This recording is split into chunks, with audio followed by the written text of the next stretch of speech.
Welcome, traveler. Tonight, we journey together into the heart of winter itself, into a world where snow falls like whispered secrets and the wind carries ancient stories across frozen mountains.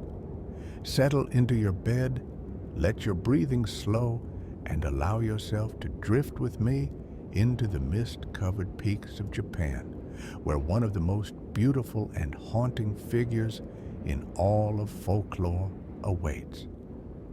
Tonight's story is about Yuki-Onna, the Snow Woman.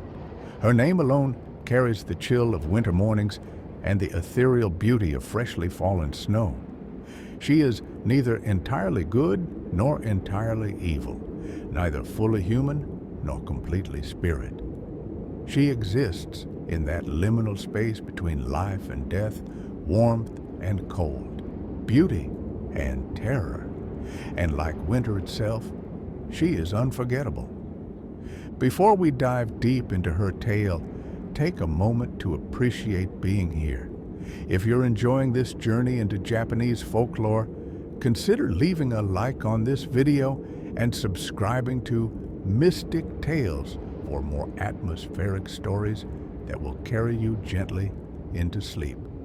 Your support helps keep these ancient tales alive, breathing new life into stories that have echoed through mountain valleys for centuries. Now, let the soft sounds around you fade into background silence.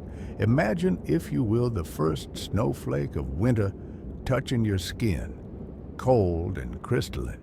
Imagine a landscape transformed overnight into an endless white expanse, where familiar paths disappear beneath snow, and the world becomes strange and new.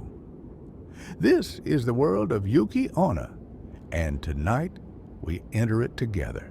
The legend of Yuki-Onna is not a single story, but rather a collection of tales, each one a snowflake unique in its details, yet connected to all the others by the common thread of winter's mystery. These stories come from the snow country of Japan, from villages nestled in mountain valleys, where winter is not merely a season, but a way of life, where the snow piles higher than houses and the cold is a constant companion from November through March. In these regions, the people learned long ago to respect the power of winter. They understood that nature could be both provider and destroyer, that the same snow that insulated their homes and provided water for their rice paddies could also bury travelers, collapse roofs, and freeze the unwary to death in minutes. And from this deep understanding of winter's dual nature, the legend of Yuki-Onna was born. She is, in essence, winter personified. She embodies both its beauty and its brutality, its stillness and its sudden violence. When you look at her, you see the inhuman perfection of ice crystals forming on a window pane. When she touches you, you feel the merciless cold that steals life from limbs and breath from lungs. And yet, there is something in her story that speaks to something deeply human, something about desire and loneliness, about promises kept and broken, about the thin line between life and death. The Snow Woman appears in countless variations across Japan, but certain elements remain constant.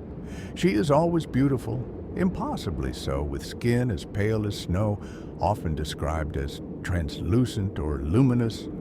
Her hair is typically long and black, providing the only contrast against the whiteness of her skin and kimono, though some of the oldest tales describe her hair as white as well, making her nearly invisible against the snow. She wears a white kimono, sometimes described as a summer garment absurdly thin for the freezing cold, other times depicted as flowing and ethereal, more snow than fabric.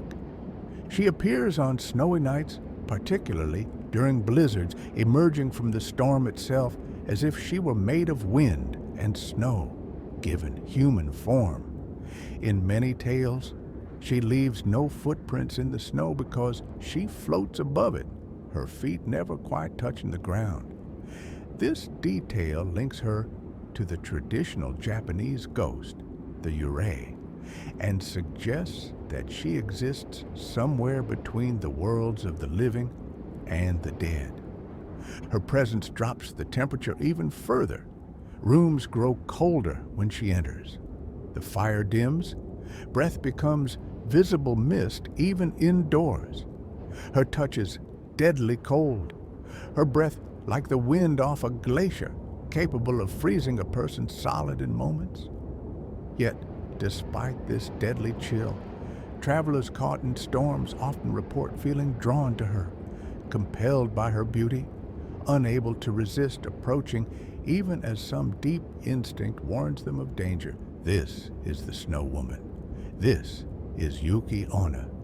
And over the next hours, as you drift toward sleep and back again, we will explore every facet of her legend, from the earliest written accounts to modern retellings, from scholarly interpretations to folk wisdom, from the specific regional variations that make her story so rich to the universal themes that make her legend resonate across cultures and centuries.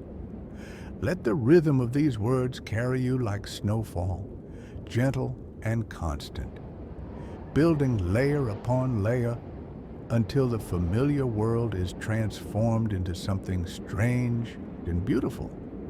There is no need to stay awake for every word. Let them wash over you. Let them become the backdrop to your dreams. For in the realm of Yuki-Onna, the boundary between waking and sleeping is as thin as ice over water, and the stories we tell in the dark have a way of becoming real. To understand Yuki-Onna, we must first travel back in time, back centuries before she became known around the world, back to a Japan where written records were rare and most knowledge passed from generation to generation through the spoken word, through songs sung around hearth fires and tales told to warn children against wandering too far into the winter woods. The earliest written account of Yuki-Onna that we know of comes from the Muromachi period, which stretched from roughly 1336 to 1573. This was a time of great cultural flourishing in Japan, a period that saw the development of many arts we now consider quintessentially Japanese: the tea ceremony, no theater, ink wash painting, and landscape gardens. It was also a time when traveling poets and monks moved through the countryside collecting stories and recording their observations. One such traveler was a Renga poet named Sogi. Renga was a form of collaborative poetry where multiple poets would take turns composing linked verses, each responding to the one before in an intricate dance of words and meanings. Sogi was a master of this art, but he was also something of an ethnographer, deeply interested in the customs and beliefs of the regions through which he traveled. One such traveler was a Renga poet named Sogi.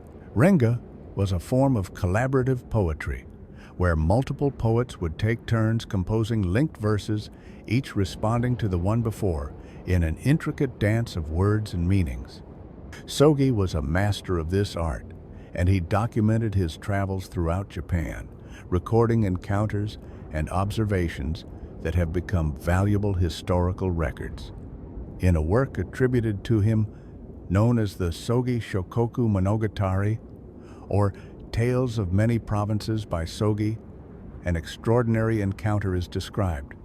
The text recounts that while staying in Echigo Province, which corresponds to modern-day Niigata Prefecture on Japan's western coast, the narrator stepped out one snowy morning and saw something remarkable. Standing in the frozen garden was a woman unlike any the narrator had ever seen. She was extraordinarily tall, almost 10 feet in height according to the account, with skin whiter than any human being's. Her face was young and beautiful, but her hair was stark white and hung loosely about her shoulders. She wore a kimono of white so pale it was nearly translucent, made of some gossamer fabric that seemed to cling to her body despite the cold wind. The narrator attempted to speak with her, perhaps to understand what this vision meant. But the moment he opened his mouth to address her, she vanished, dissolving into the falling snow as if she had never been there at all. Later, when this experience was discussed with people native to the region, they identified what had been seen as the spirit of snow, the Yuki-Onna. They explained that she normally appeared during heavy snowfall, suggesting that her appearance at what may have been the cusp of spring was unusual, perhaps even ominous. This account is significant not just because it represents one of our earliest written records of Yuki-Onna, but because it tells us something crucial about the legend. By the Muromachi period, when this was written, the legend was already well established. The local people knew immediately what had been described. They had a name for her. They understood her nature and her patterns. This suggests that the oral tradition surrounding Yuki-Onna stretched back much further than the written record, likely centuries further, into the misty oral traditions of Japanese folklore. The regions where Yuki-Onna legends are most prevalent tell us something about their origins as well. These stories come primarily from Japan's snow country, the mountainous regions that stretch along the western coast and through the northern island of Hokkaido. These are areas where winter arrives early and stays late, where snow can accumulate to depths of 6 meters or more, where entire villages might be cut off from the outside world for months at a time. In such places, winter was not an abstraction. It was a tangible presence, a force that shaped every aspect of life. The heavy snows provided insulation for homes and water for agriculture, but they also collapsed roofs, trapped travelers, and brought death to the unprepared. Mountain passes became impassable. The familiar landscape disappeared beneath white uniformity. Trees became strange, snow-covered shapes that could be mistaken for anything in the half-light of a blizzard. People died in these winters. Travelers caught in sudden storms would freeze to death before they could find shelter. Woodcutters and hunters working in the mountains might fail to return home. Children who wandered too far from safety could be lost in minutes once the snow began to fall heavily. And when people died like this, especially when their bodies were found frozen, communities needed ways to process and understand these tragedies. This is where folklore serves its deepest purpose. When a hunter disappeared in a blizzard and was found days later frozen solid, sometimes with an expression that seemed strangely peaceful, people needed a story to make sense of it. When a young woodcutter survived a night in the mountains against impossible odds, people needed an explanation. When strange figures were glimpsed through the snow, when voices seemed to call from the storm, when travelers reported feeling an overwhelming desire to lie down in the snow and sleep despite knowing the danger, the community needed a framework to contain these experiences. Yuki-Onna provided that framework. She transformed the abstract threat of cold into something more comprehensible. Through her stories, winter became something with will and personality, something that could be understood through narrative, even if it couldn't be controlled. This transformation of natural forces into supernatural beings served important psychological and social functions in communities facing harsh winters. This personification of natural forces is, of course, central to the animistic worldview that underlies much of traditional Japanese spirituality. Shinto, the indigenous religion of Japan, teaches that kami, divine spirits, inhabit all things. Mountains have kami. Rivers have kami. Ancient trees and unusual rocks have kami. The wind, the rain, the thunder, and yes, the snow, all have spiritual essences. In this worldview, it makes perfect sense that winter itself would have a spirit, that the snow and cold would be embodied in a particular form. And the form that embodiment took tells us something about how people understood winter. Yuki-Onna is female, which connects her to other feminine nature spirits in Japanese folklore. She is beautiful, reflecting the aesthetic appeal of snow-covered landscapes. She is pale and cold, obviously reflecting the physical reality of snow and ice. But she is also fundamentally unpredictable in her behavior, sometimes merciful and sometimes cruel, which reflects the unpredictable nature of winter weather and the fine line between survival and death in harsh conditions. The fact that Yuki-Onna legends existed widely across multiple provinces by the Muromachi period suggests that this personification of winter arose independently in multiple snow country communities, or that an original legend spread and adapted as it moved from region to region. Either way, by the time people started writing these stories down, Yuki-Onna was already deeply embedded in the folklore and cultural consciousness of Japan's northern regions. As Buddhism spread and became intertwined with native Japanese beliefs, additional layers were added to the understanding of Yuki-Onna. Some tales began to suggest that she was not just a nature spirit, but the ghost of a woman who had died in the snow, now condemned to wander the winter landscape. This interpretation gave her story a tragic dimension, suggesting that behind the beautiful but deadly apparition was a human story of suffering and loss.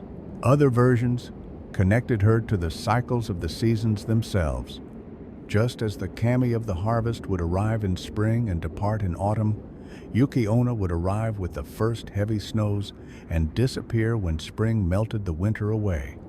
In this view, she was not so much an individual being as a seasonal phenomenon, winter's avatar who existed only when and where the conditions of her existence, cold and snow, were present.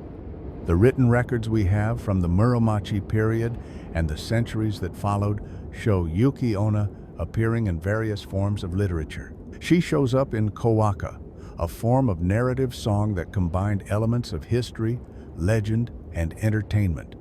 She appears in plays, including works by the great playwright Chikamatsu Monzaimon, whose version told the story of a woman who was deceived and murdered, then returned as a vengeful Yuki-Onna to exact justice on those who wronged her. These literary treatments reveal how the legend evolved and how different storytellers emphasized different aspects of the Snow Woman's character. Some focused on her role as a dangerous, supernatural predator. Others emphasized her tragic nature. Still others explored the romantic or erotic dimensions of encounters with a beautiful but inhuman being. By the Edo period, which lasted from 1603 to 1868, Yuki-Onna had become a well-established figure in Japanese popular culture. She appeared in collections of strange tales and supernatural accounts that circulated widely. Artists depicted her in woodblock prints, creating images that helped codify her appearance in the popular imagination. One particularly influential artistic representation came from Toriyama Sekian, an artist who specialized in yokai, the monsters, spirits, and strange beings of Japanese folklore. In his illustrated encyclopedia Gazu Hyaki Yagyo, published in 1776, Sekian included a depiction of Yuki-Onna that captured her ethereal nature. His image showed her as a tall, pale woman in flowing white robes, with long dark hair and an otherworldly beauty. This image influenced countless subsequent representations and helped establish the visual language through which Yuki-Onna would be portrayed. Another important early depiction came from artist Sawaki Suushi in his 1737 work Hyakai Zukan. His rendering of Yuki-Onna similarly emphasized her ghostly pallor and the way she seemed to merge with the snowy landscape around her. These artistic representations were important because, in a largely illiterate society, images often conveyed stories and concepts more effectively than text. What's fascinating about examining these early written and visual records is how consistent the core elements of the legend remained across different regions and time periods, even as specific details varied. Whether encountered in Niigata, Aomori, Yamagata, or any of the other snow country provinces, Yuki-Onna retained certain essential characteristics.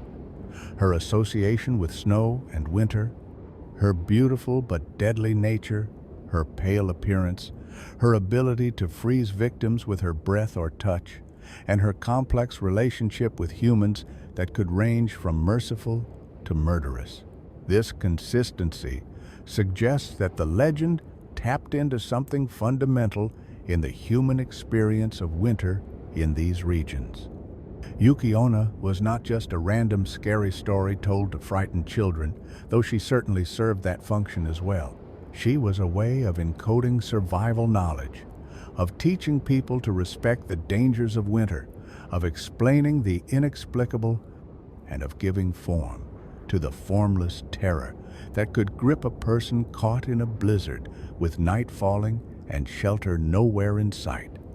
As Japan entered the modern era, these ancient legends might have faded, relegated to the status of quaint superstitions from a more primitive age. But instead, Yuki-Onna's legend was about to receive new life from an unexpected source. A Greek-Irish writer who would fall in love with Japan and introduce its ghost stories to the world. As our journey through the legend of Yuki-Onna continues, let us pause to consider something fascinating about her nature. She has many names. Across the snow country of Japan, in different villages and valleys, along various mountain ranges and in distinct provinces, the Snow Woman is known by different titles, each one revealing something about how local people understood and related to her. Yuki-Onna, the name we use most commonly, breaks down simply enough. Yuki means snow, and Onna means woman. Snow woman. Direct, descriptive, unmistakable. But this is only the beginning of her nomenclature, the simplest of her many identities.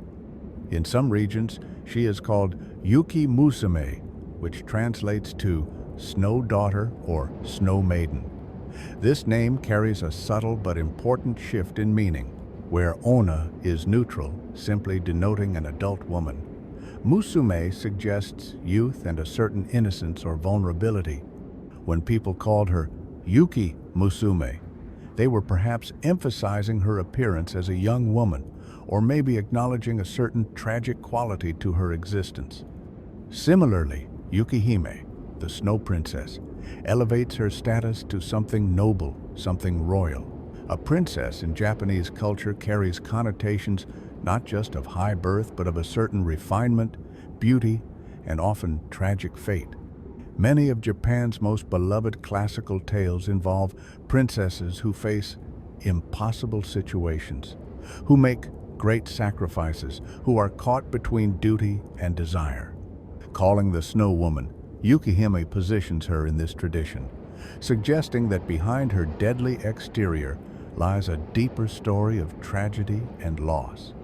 Then there's Yuki-Onago, another variant meaning snow girl, and Yuki-Joro, which also means snow woman but with a slightly more formal or literary flavor to the word Joro. These variations speak to the richness of Japanese language, where subtle shifts in word choice can convey different emotional tones and cultural resonances that are difficult to capture in translation. But the names get more interesting still. In some communities, particularly among older people who grew up hearing these stories from their grandparents, she is known as Yuki-Onesa, Snow older sister. This familial term is particularly intriguing because it suggests a relationship, a connection, almost a familiarity with this spirit. An older sister in Japanese culture is someone who might scold you or look after you, who holds authority but also care. The term transforms Yuki-Onna from a distant, impersonal force into something more intimate, though no less dangerous. In the Ehime region on the island of Shikoku, she goes by Yukinba, the snow hag. This name strips away any pretense of beauty or romance. A hag in folklore is typically an old woman, often ugly, usually malevolent, associated with witchcraft and dark magic.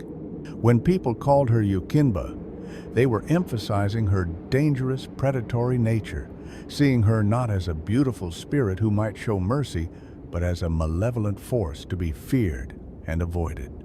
Nagano Prefecture has its own variant, Yuki Furi Baba, which translates to something like snowfall witch or snowfall hag.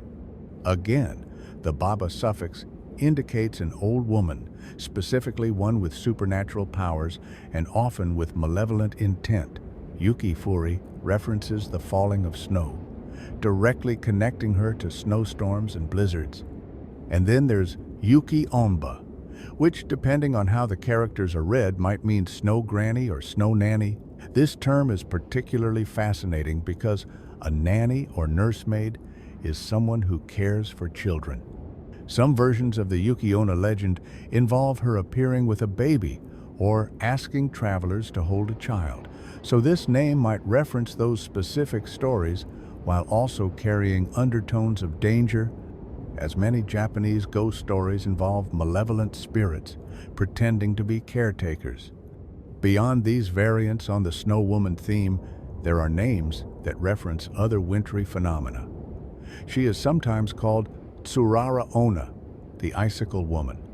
Tsurara are the long, pointed icicles that hang from eaves and tree branches, beautiful but dangerous, capable of falling and impaling the unwary. This name emphasizes both her coldness and her potential for sudden, sharp violence. Kanekori Musume is another icicle-related name, this one translating roughly to frozen icicle girl. And Shigama Nyobo, used particularly in Aomori and Yamagata, combines shigama, which relates to a particular type of frost or frozen formation, with nyobo, meaning wife or woman of a household. This last name is especially interesting because it appears in stories where Yuki-Onna actually marries a human man and lives as his wife, only later revealing her true nature. These many names are not just linguistic curiosities. They represent different facets of the same fundamental phenomenon, different ways that various communities understood and related to the spirit of winter.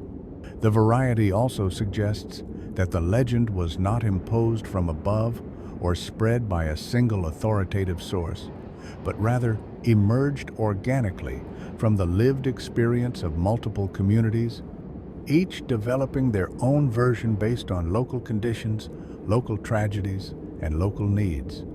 Think about what it means that some communities saw her as a young girl while others saw her as an old hag. These are not trivial differences. They suggest different interpretations of winter itself. A snow girl might be capricious, unpredictable in the way young people can be, capable of sudden mood changes from playful to cruel. A snow hag, on the other hand, suggests something more intentionally malevolent, something that has accumulated grievances and power over a long existence. Similarly, the princess terminology suggests a winter that is beautiful, elegant, perhaps even approachable, if also ultimately dangerous. It frames encounters with winter as encounters with something elevated, something that operates according to its own noble rules that humans might not understand but must respect. The familial terms like older sister or nanny suggest a winter that is part of the community, that has a relationship with the people, even if that relationship is dangerous. Regional climate and geography likely played a role in these variations as well. In areas where winter came suddenly and viciously, where blizzards could spring up without warning and kill the unprepared in hours, the hag terminology might have felt more appropriate. In regions where winter was long but somewhat more predictable, where the snow fell gently and accumulated slowly, the princess or maiden imagery might have resonated more strongly. The different names also served different storytelling functions. If you were warning children not to wander too far from home in winter, you might invoke the Yuki-Onna, the scary old hag who would get them. If you were explaining why a traveler was found frozen with a peaceful expression on his face, you might tell of the beautiful Yuki-Hime who had lulled him into final sleep. If you were recounting a tale of a mysterious woman who married into the village only to disappear when spring came, Shigama Nyobo would be the appropriate name. What ties all these names together, what makes them all refer to the same fundamental legend despite their differences, is the core concept, a feminine spirit of supernatural beauty or power, intimately connected with snow and winter, capable of both mercy and murder, embodying the paradoxical nature of winter as both life-giving and life-taking, as both breathtakingly beautiful and mortally dangerous. Understanding these many names helps us understand how deeply embedded Yuki-Onna was in the cultural fabric of Japan's snow country. She was not some obscure legend known only to scholars or old storytellers. She was part of the daily vocabulary, part of how people described and made sense of their world. When a particular kind of storm blew through, people might say Yuki-Onna was abroad.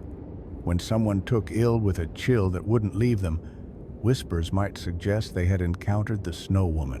When the first heavy snow of the season arrived, children would be warned that Yuki-Onna was coming and they should stay close to home.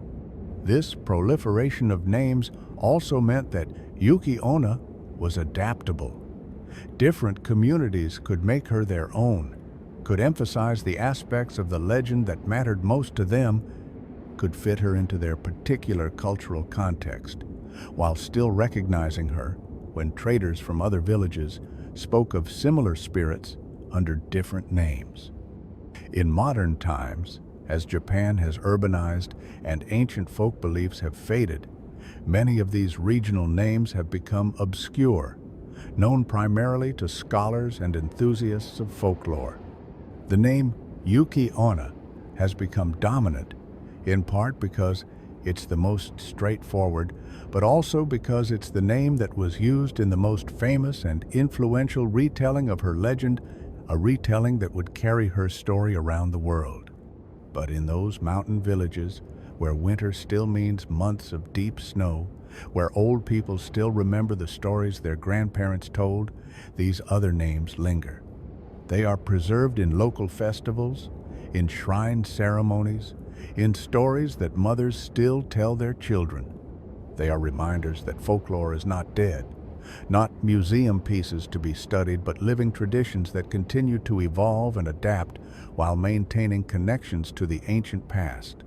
As we continue our journey through the legend of Yuki-Onna tonight, as you drift between waking and sleeping, perhaps you can imagine these different names as different facets of a single crystal, each catching the light differently, each revealing a different color or pattern, but all part of the same beautiful, complex, dangerous whole.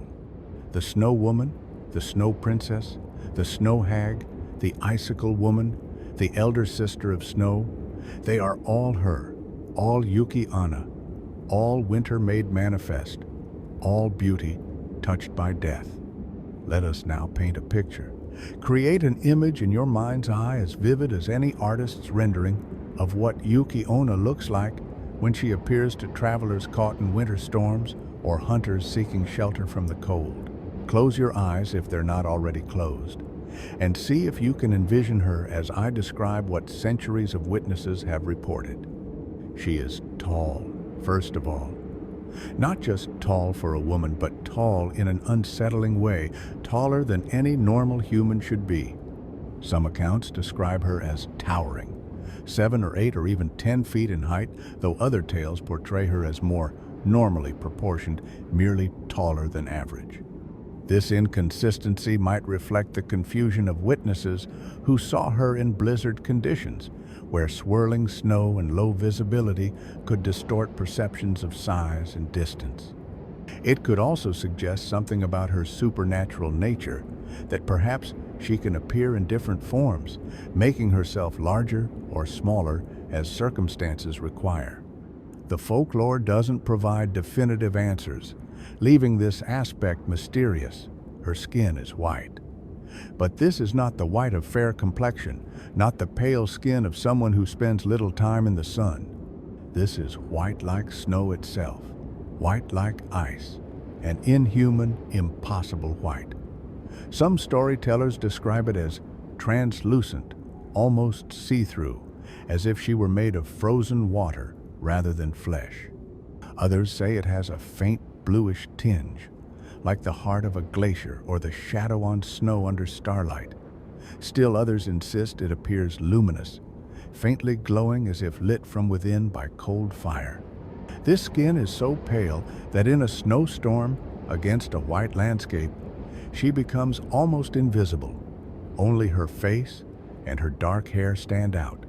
She blends into her surroundings the way a winter hare blends into snow, and this camouflage makes her all the more dangerous. You might not see her until she's right beside you, until her cold hand is reaching for your face, until her icy breath is stealing the warmth from your body. And speaking of her hair, in most accounts it is long and black, providing the only real contrast against all that whiteness. It flows down her back like a river of darkness, like spilled ink on fresh snow, and some tales say it moves as if blown by wind, even when the air is still. The blackness of her hair makes the whiteness of her skin seem even more unnatural, creates a stark visual that burns itself into the memory of anyone who sees her. But remember that in the very earliest written account, Sogi's description from the Muromachi period, her hair was white, matching the snow white of her skin and clothing. This white-haired version makes her even more ghost-like, even more a thing of winter, with no color about her at all except perhaps her eyes and lips. Both versions persist in different retellings, and there's no real consensus on which is more accurate, if accuracy even means anything when discussing a supernatural being. Her lips, when they are described, are often said to be blue or violet, the color of cold flesh, of someone who has been exposed to freezing temperatures for too long. Yet despite this deathly coloring, or perhaps because of it, they are described as beautiful, as sensual, as somehow alluring in their strangeness. This combination of deathly cold and visual appeal seems deliberate in the folklore, creating a figure that provokes both fear and fascination in equal measure. Her eyes are particularly important in descriptions of Yuki-Onna. They are universally described as striking, intense, capable of piercing through a person. The color varies. Some tales describe them as black or dark brown like normal Japanese eyes. Others say they are pale blue or gray like ice. Still others insist they have a strange violet hue, or even glow with their own inner light. But whatever their color, her eyes are said to convey her inhuman nature. When she looks at you, you know immediately that you are not looking at a human woman, no matter how beautiful her form. Her gaze is cold, predatory, ancient. It is the gaze of winter itself, of nature red in tooth and claw, of forces that care nothing for human concerns or human life. Some stories say that meeting her eyes directly can freeze you in place, can steal your will to run or fight, can mark you for death. And yet, paradoxically, other tales insist that her eyes can also show emotion, that they can express sadness or longing, mercy or love. This duality, this capacity for her to be both ruthlessly inhuman and yet capable of human feeling, is central to many of the most affecting Yuki-Onna stories. Now, let us consider what she wears. Almost universally, Yuki-Onna is described as wearing a white kimono. But this is no ordinary garment. It is often described as a summer kimono, a light yukata utterly unsuited to the bitter cold in which she appears. The fabric is thin, almost translucent, and it clings to her form, revealing the lines of her body beneath. This detail is important for several reasons. First, it emphasizes her supernatural nature. No ordinary human woman would survive dressed so lightly in the conditions where Yuki-Onna appears. The inappropriateness of her clothing for the weather is immediate proof that she is not human, that normal rules of temperature and exposure don't apply to her. Second, the description of the thin, clinging kimono adds an element of the erotic to her appearance. Many folklore creatures that lure humans to their doom have sexual or sensual elements, and Yuki-Onna is no exception. The vision of a beautiful woman in revealing clothing appearing to a cold, frightened, possibly dying man has obvious psychological dimensions. Is she really there? Or is she a hypothermia-induced hallucination? Is the encounter supernatural or psychological? The question often remains ambiguous. Some tales go further and describe Yuki-Onna as completely naked except for her long hair. In these versions, only her face and hair are visible against the snow, with her white body blending so perfectly into the landscape that she appears to be more an absence in space than a physical presence. This naked version emphasizes her connection to nature, suggests that she is beyond human concepts of modesty or shame, that she exists in a more primal state. The fabric of her kimono, when described in detail, is said to be like nothing from the human world. Some compare it to cobwebs laden with frost, others to woven moonlight, still others to solidified mist. It moves differently than normal cloth, seeming to drift and flow with a life of its own, unaffected by wind or gravity. What about her feet? Here we encounter one of the most consistently eerie details of Yuki-Onna's appearance. She leaves no footprints in the snow. This is a detail that appears across nearly all versions of the legend, and it carries multiple implications. On a practical level, it means she cannot be tracked. If you see her and she disappears into a storm, you cannot follow her trail. More importantly, it means she can approach without warning. The footprints you might normally watch for, might use to avoid danger or track the approach of another person, are absent with Yuki-Onna. The absence of footprints also marks her as fundamentally not of this world. Everything physical that moves through snow leaves traces. Animals, humans, falling branches, they all leave marks. That Yuki-Onna doesn't tell us she exists, somehow apart from normal physical laws. Some descriptions clarify that she doesn't walk on the snow but floats above it, hovering inches off the ground, which explains both the lack of prints and adds to her ghost-like quality. This floating movement means she approaches silently. There's no crunch of snow underfoot, no warning sound. She simply appears, materializing out of the storm. And if you're very unlucky, the first you know of her presence is when you feel her cold breath on your neck or her frozen hand on your shoulder. Her movements in general are described as fluid, graceful, almost dance-like. She glides rather than walks. When she turns, it's like wind changing direction. There's nothing clumsy or human about how she moves.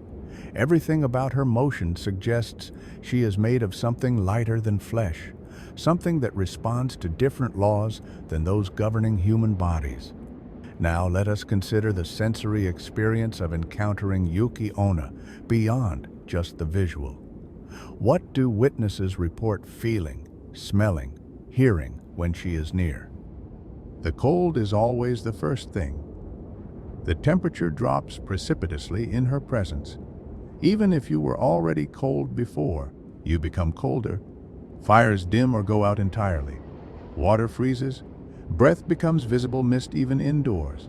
This is not the gradual cold of a temperature dropping over hours, but an immediate, profound chill that seems to leach heat from everything it touches. People who survive encounters with Yuki-Onna often describe a bone deep cold that no amount of warming afterward can quite dispel. They say they felt the cold settling into their marrow, into their heart, as if their very essence was being frozen from the inside out. Some claim they could feel ice crystals forming in their blood. Her breath is another consistent detail. When she speaks or sighs, or even just breathes in proximity to a human, her breath is described as impossibly cold. Some compare it to the wind that blows off a glacier, others to the exhalation of winter itself. In many tales, it's her breath rather than her touch that freezes victims, her exhalation stealing the warmth and life from their bodies, turning them into frozen statues. As for scent, most descriptions insist she has no smell at all. She doesn't smell like a person, doesn't carry any perfume or body odor. She smells like nothing, like the absence of scent, like air so cold and clean that it carries no trace of anything living. This absence of scent is itself unsettling, another marker of her inhuman nature. Everything living has a smell, but Yuki-Onna does not, reinforcing that she is not truly alive in any sense we understand. Some accounts, however, do mention a faint scent of snow or ice, or describe a mineral smell like that of extremely cold metal. Others say there's a hint of something sweet underneath, like frozen flowers or crystallized sap, a perfume of winter that's both attractive and deadly. Her voice, when she speaks, is described in various ways depending on the story and her mood. Sometimes it's beautiful, melodious, almost hypnotic, with a quality that makes listeners want to stay and hear more, even as some deep instinct warns them to flee. Other times it's harsh and cold as breaking ice, filled with malice or amusement at human suffering. But always, there's something not quite right about her voice. It might echo strangely, as if coming from everywhere and nowhere. It might sound hollow, lacking the warmth and resonance of a human voice, produced by warm flesh and blood. It might have an odd reverberating quality, like sound traveling through ice caves. When she laughs, witnesses describe it as the sound of ice cracking, of wind through bare branches, of something both beautiful and terrible. It's a laugh that makes you feel how small and fragile you are, how utterly at the mercy of forces you can't control or understand. And here's perhaps the most important thing about her appearance. Despite all these unnerving, inhuman qualities, despite the wrongness of her, she is beautiful. Supernaturally, impossibly, terrifyingly beautiful. This beauty is not human beauty, not quite. It's the beauty of a winter landscape under moonlight, of ice crystals forming in perfect geometric patterns, of icicles hanging from eaves catching and refracting light. It's beauty that exists without any reference to human needs or desires, beauty that would exist just the same if no one were there to see it, beauty that owes nothing to human standards and exists according to its own inhuman aesthetic, and yet it appeals to humans powerfully. Men who encounter Yuki-Onna, even knowing what she is, even recognizing the danger, often find themselves unable to look away, unable to run, drawn to her despite their fear. This is the dangerous beauty of nature itself, the same force that draws people to stand too close to cliff edges or to reach out toward predators, the terrible attraction of things that could kill you. Her beauty is also often described as sad or melancholy. There's something lonely about her, something isolated and apart. She is winter's spirit, and winter is a lonely season, a time of separation when travel is difficult and communities turn inward.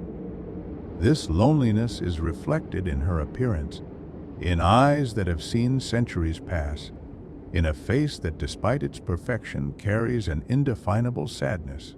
Some storytellers emphasize that her beauty is ageless. She might appear young, but there's something ancient about her, something that suggests she has existed for far longer than any human life. She is old as the mountains she haunts, old as winter itself, and this antiquity shows in subtle ways, in the depth of her gaze, in the weight of presence she carries. Understanding Yuki-Onna's appearance is crucial to understanding the legend as a whole. She is designed, either consciously by storytellers or unconsciously by the collective folk imagination, to embody contradiction. Beautiful but deadly, alluring but terrifying, human-shaped but profoundly alien, ephemeral yet eternal. She is winter made flesh, and winter itself is contradictory, beautiful but harsh, peaceful but deadly, serene but violent. When you picture her now, as you drift toward sleep, see if you can hold all these contradictions in your mind at once.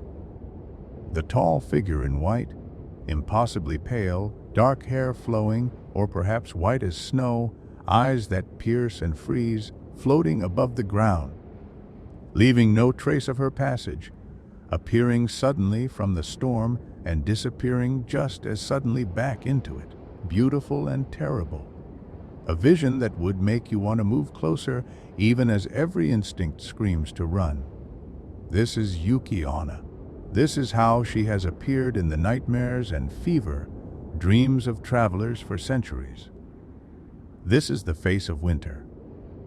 As we continue deeper into the heart of Yuki-Onna's legend, let us explore how her story changes as you travel across Japan's snow country. Like snowflakes themselves, no two versions of her tale are exactly alike, and these regional variations reveal much about how different communities understood and related to the spirit of winter. We'll begin our regional tour in Niigata Prefecture on the western coast of Honshu. This is where the poet Sogi encountered what might be one of the earliest recorded sightings of Yuki-Onna, and the region remains rich with snow woman legends. Niigata receives some of the heaviest snowfall in the world, with cities regularly buried under meters of accumulation, making it natural territory for winter spirits. In Niigata, Yuki-Onna is sometimes called Yuki-Anisa, Snow Elder Sister, as we discussed earlier. Here she is often portrayed with a slightly more benevolent aspect than in some other regions. While still dangerous, she is sometimes willing to show mercy, particularly to those who show her respect or who demonstrate certain virtues like kindness or honesty. One specific Niigata variant tells of a Yuki-Onna who appears carrying a baby. She approaches travelers and asks them to hold the child for a moment while she attends to something.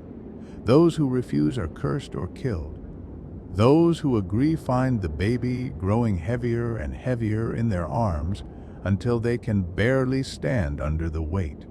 If they manage to hold on despite this supernatural burden, showing endurance and compassion, Yuki-Onna rewards them with strength, good fortune, or wealth. But if they drop the baby or refuse to take it in the first place, they face her wrath. This baby carrying variant appears in other regions too, but is particularly prominent in Niigata folklore. The baby itself is sometimes described as actually being a large icicle or a block of ice that only appears to be an infant. The test, then, is one of compassion despite difficulty, of seeing an obligation through even when it becomes painful or dangerous.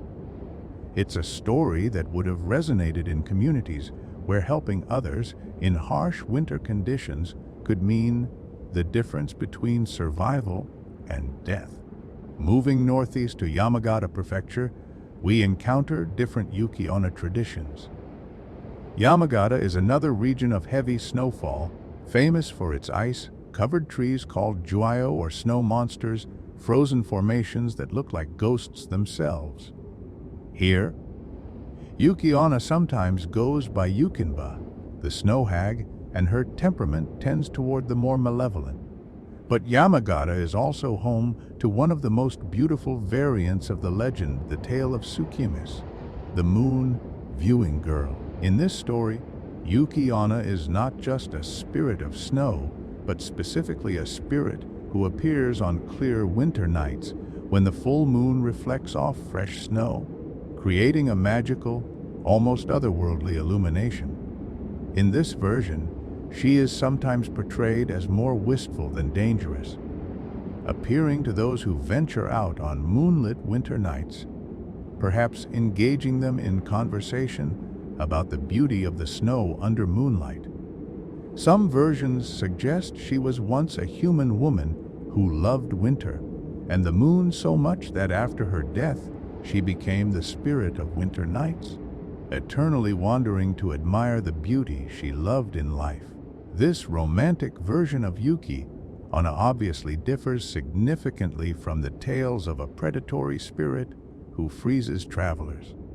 It suggests a more complex relationship between humans and the winter landscape, acknowledging that winter has moments of transcendent beauty that can inspire awe and wonder rather than just fear.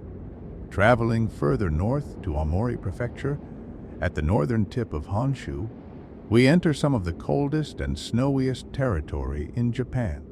This is a place where winter is not something to romanticize, but a harsh reality that shapes every aspect of life. Not surprisingly, the Aomori versions of Yuki-Onna tend to emphasize danger over beauty. Here she is sometimes called Yuki-Undo, a variant of the snow woman name with a harder edge to it. Aomori tales often portray her as actively hunting humans, appearing in blizzards specifically to find travelers whom she can freeze or lead astray. She delights in causing humans to become lost in the snow, appearing and disappearing, always just visible enough to follow, leading hapless victims in circles until they collapse from exhaustion and cold. Some Aomori stories give her a companion, a male spirit called Yuki-Daruma, the snow dharma, named after the round snow figures children build. Yuki-Daruma rolls through the snow, growing larger as he accumulates more snow around himself, crushing anyone in his path. The two spirits are said to hunt together, with Yuki-Onna serving as the lure and Yuki-Daruma as the direct killer.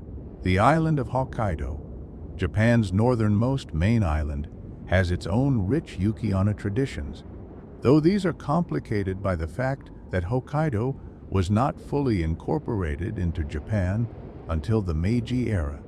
The indigenous Ainu people have their own winter spirit traditions that sometimes blend or get confused with Japanese Yuki-Onna legends. In Hokkaido, because winters are so severe and last so long, Yuki-Onna is often portrayed as a constant presence throughout the entire winter season, rather than an occasional visitor during storms.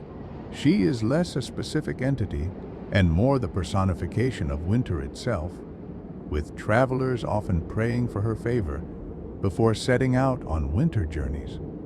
Some Hokkaido tales describe her as living in a palace made of ice somewhere deep in the mountains, served by lesser snow spirits and ruling over the winter landscape as a queen rules her domain.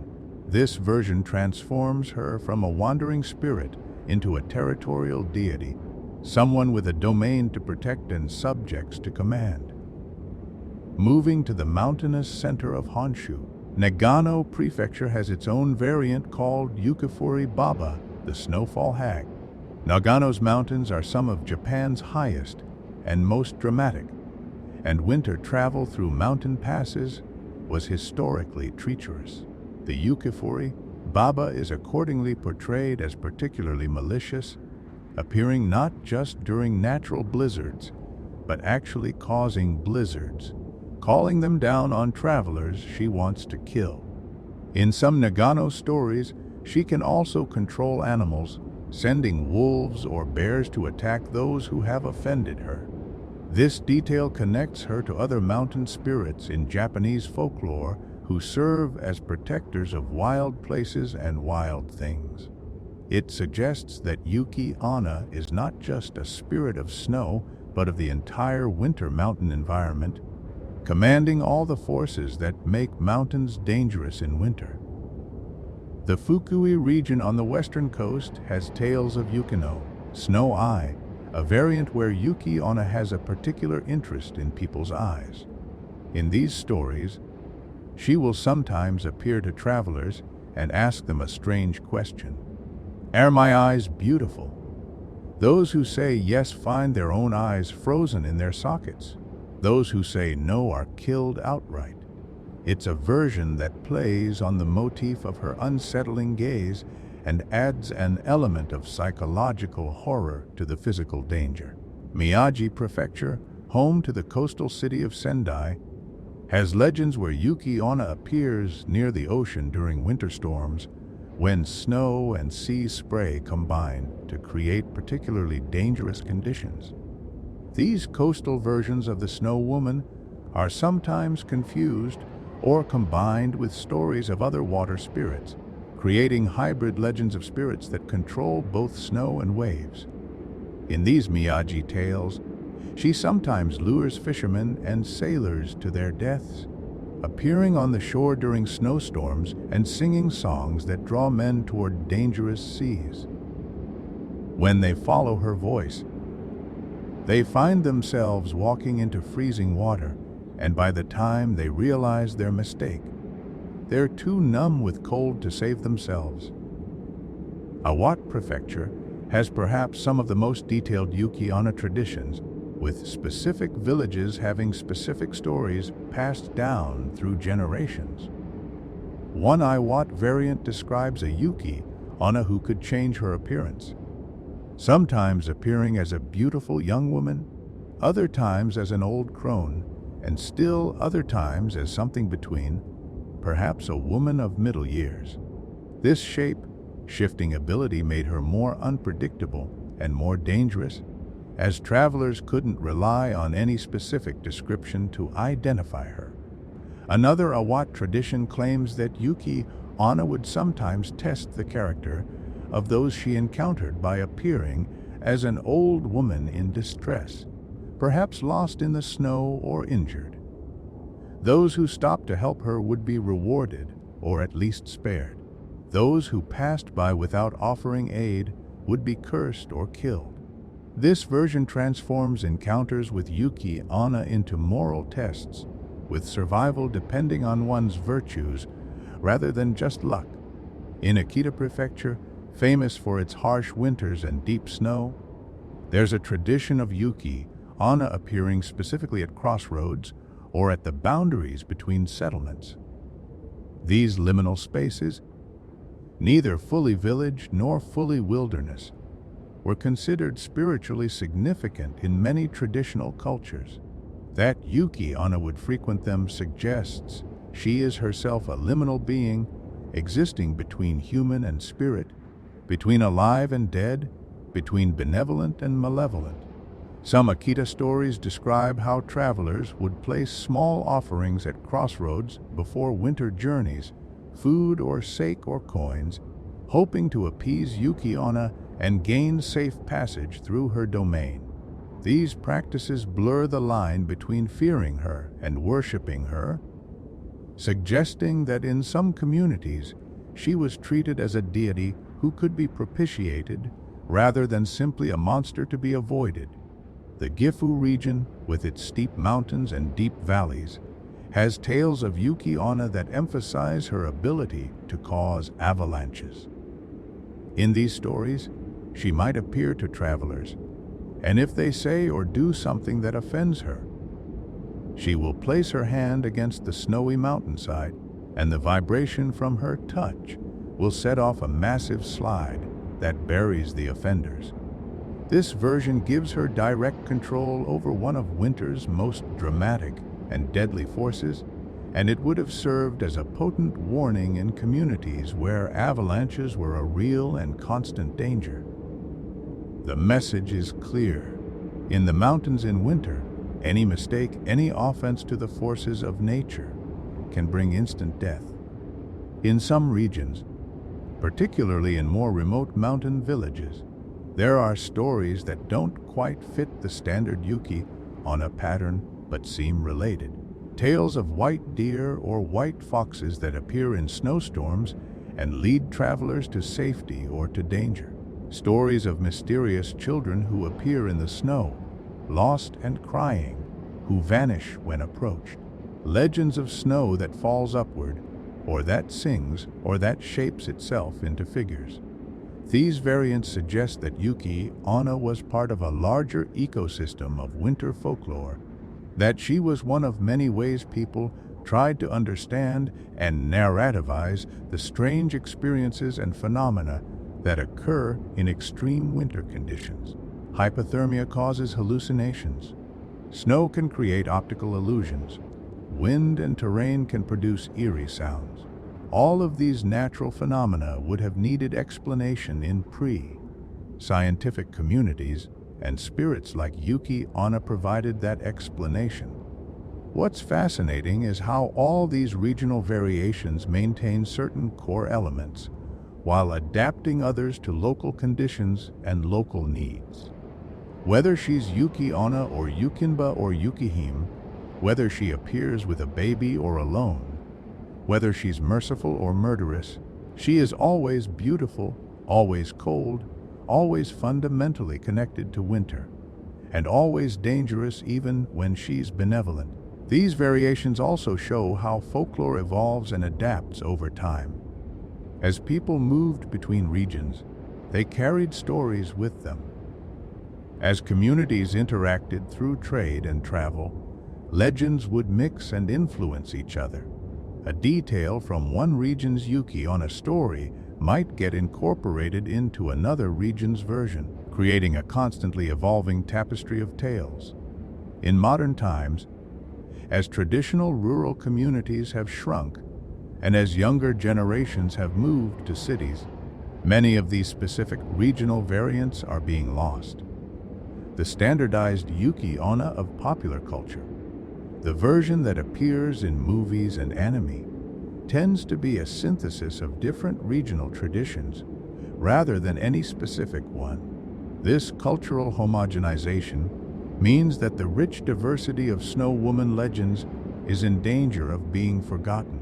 But in the memory of older people, in local festivals and shrine ceremonies, in stories that mothers still tell children on snowy nights, these regional variations persist.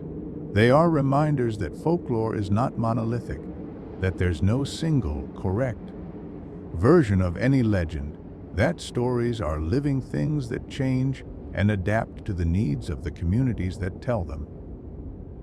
As you drift now, imagine traveling through these different regions, seeing how Yuki-Onna transforms as you cross from one snow-covered prefecture to another. Picture her as the baby, carrying spirit of Niigata, then as the moon-gazing beauty of Yamagata, then as the hunting hag of Aomori, then as the ice queen of Hokkaido. Each one is true. Each one is Yuki-Onna. Each one is winter wearing a different face. Our journey through Yuki-Onna's legend now brings us to a crucial turning point, the moment when these stories that had been circulating in Japanese rural communities for centuries suddenly burst onto the world stage. And that moment came through the work of one man, Lafcadio Hearn, a writer whose own life was nearly as strange and interesting as the ghost stories he collected. Hearn was born in 1850 on the Greek island of Lafcadio, the son of an Irish army surgeon father and a Greek mother. His childhood was marked by instability and loss. His parents separated, his mother returned to Greece, and he was raised by a great aunt in Dublin. A childhood accident left him blind in one eye, which gave him a distinctive appearance and may have contributed to his sense of being an outsider, of never quite belonging anywhere. This feeling of displacement would define his life. He moved to America as a young man, worked as a journalist in Cincinnati and then New Orleans, developing a reputation for vivid, atmospheric writing and an interest in the strange and macabre. But Hearn never felt at home in America either. He was restless, always seeking something he couldn't quite name, some place where he might finally feel he belonged. In 1890, at age 40, Hearn traveled to Japan on assignment for Harper's Magazine. He was supposed to stay a few months, write some articles, and return. Instead, he found what he'd been searching for all his life. He fell completely, utterly in love with Japan, with its culture, its aesthetics, its people, its ghosts. Hearn settled in Matsu, a small city in western Japan, where he took a position as an English teacher. He married a Japanese woman named Setsu Koizumi from a samurai family. He became a Japanese citizen, taking the name Koizumi Yakumo. He learned Japanese, though never perfectly, and began collecting the folk tales and ghost stories that would make him famous.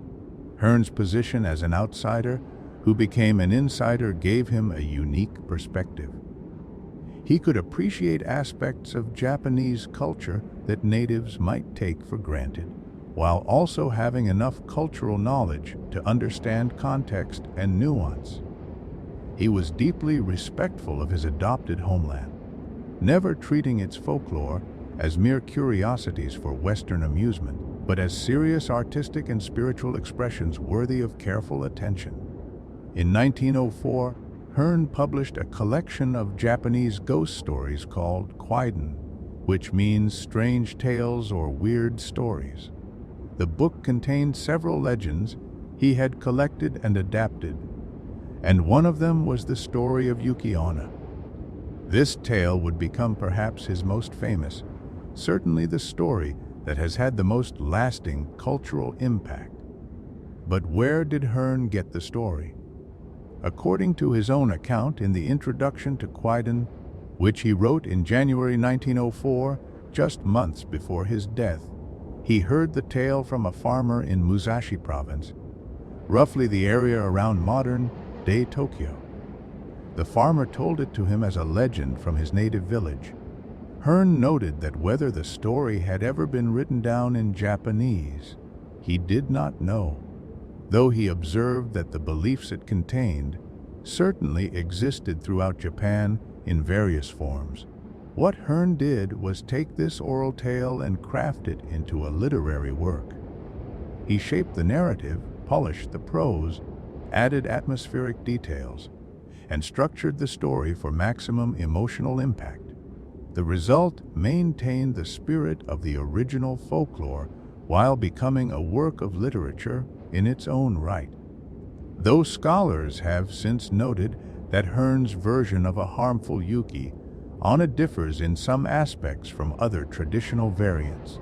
The story Hearn tells is this: two woodcutters, an old man named Mosaku and his young apprentice Minokichi, are caught in a terrible snowstorm while crossing the Sumida River.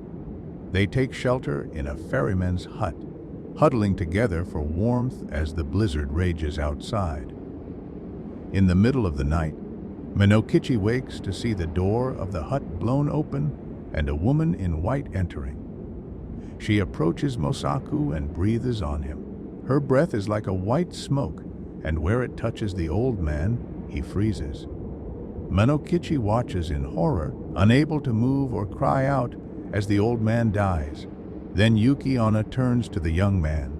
She looms over him, and he expects to die as well. But instead she pauses. She looks at him for a long moment, studying his face. Then she speaks. She tells him she would kill him as well, but he is young and beautiful, and she will spare him. However, she makes him promise never to tell anyone what he has seen this night. Not his family, not his friends, no one. If he breaks this promise, she will know, and she will kill him. Minokichi promises, and Yuki-Onna disappears into the storm. When morning comes, Minokichi finds Mosaku frozen to death, and he tells authorities that the old man must have died in his sleep from the cold. He keeps his promise to the Snow Woman and tells no one what really happened. A year passes. Minokichi is working in the fields one day when he encounters a beautiful young woman named Yuki. She is traveling alone, she says, seeking work. Minokichi is immediately struck by her beauty, by her pale skin and elegant manner.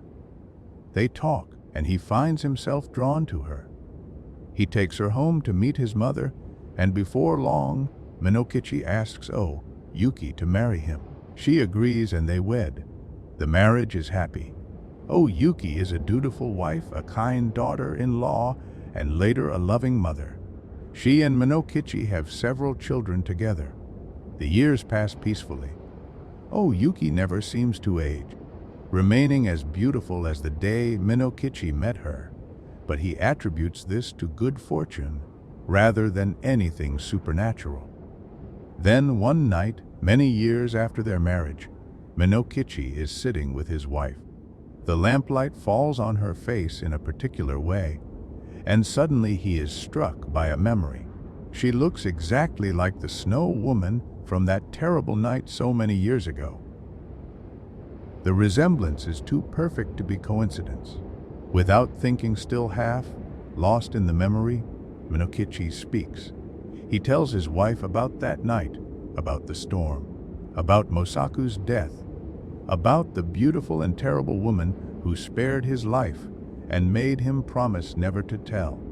He says Yuki looks just like her in this light, almost as if she could be the same person.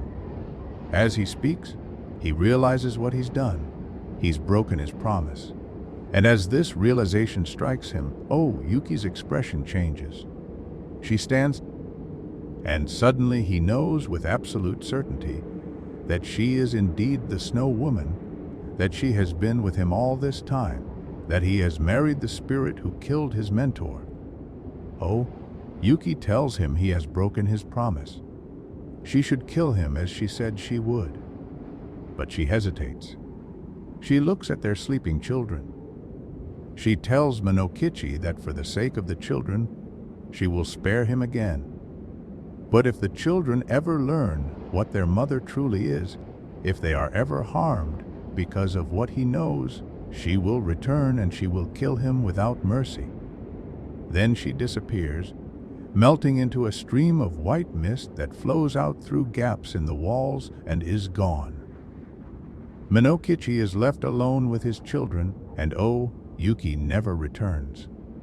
He lives the rest of his life, Hearn tells us, raising his children and never speaking of that night again.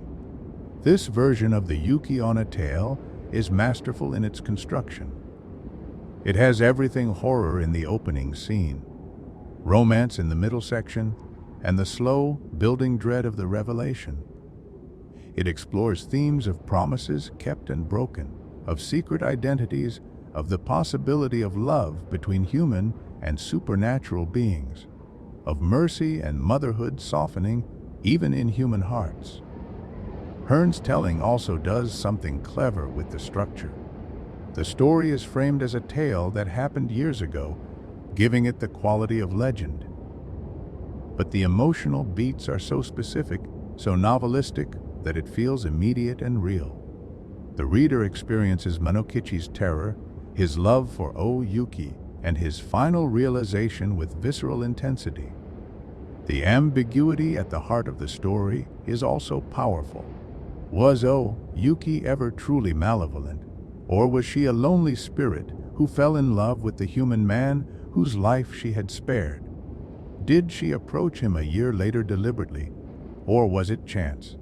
Did she intend all along to marry him and live as a human, or did those intentions develop over time?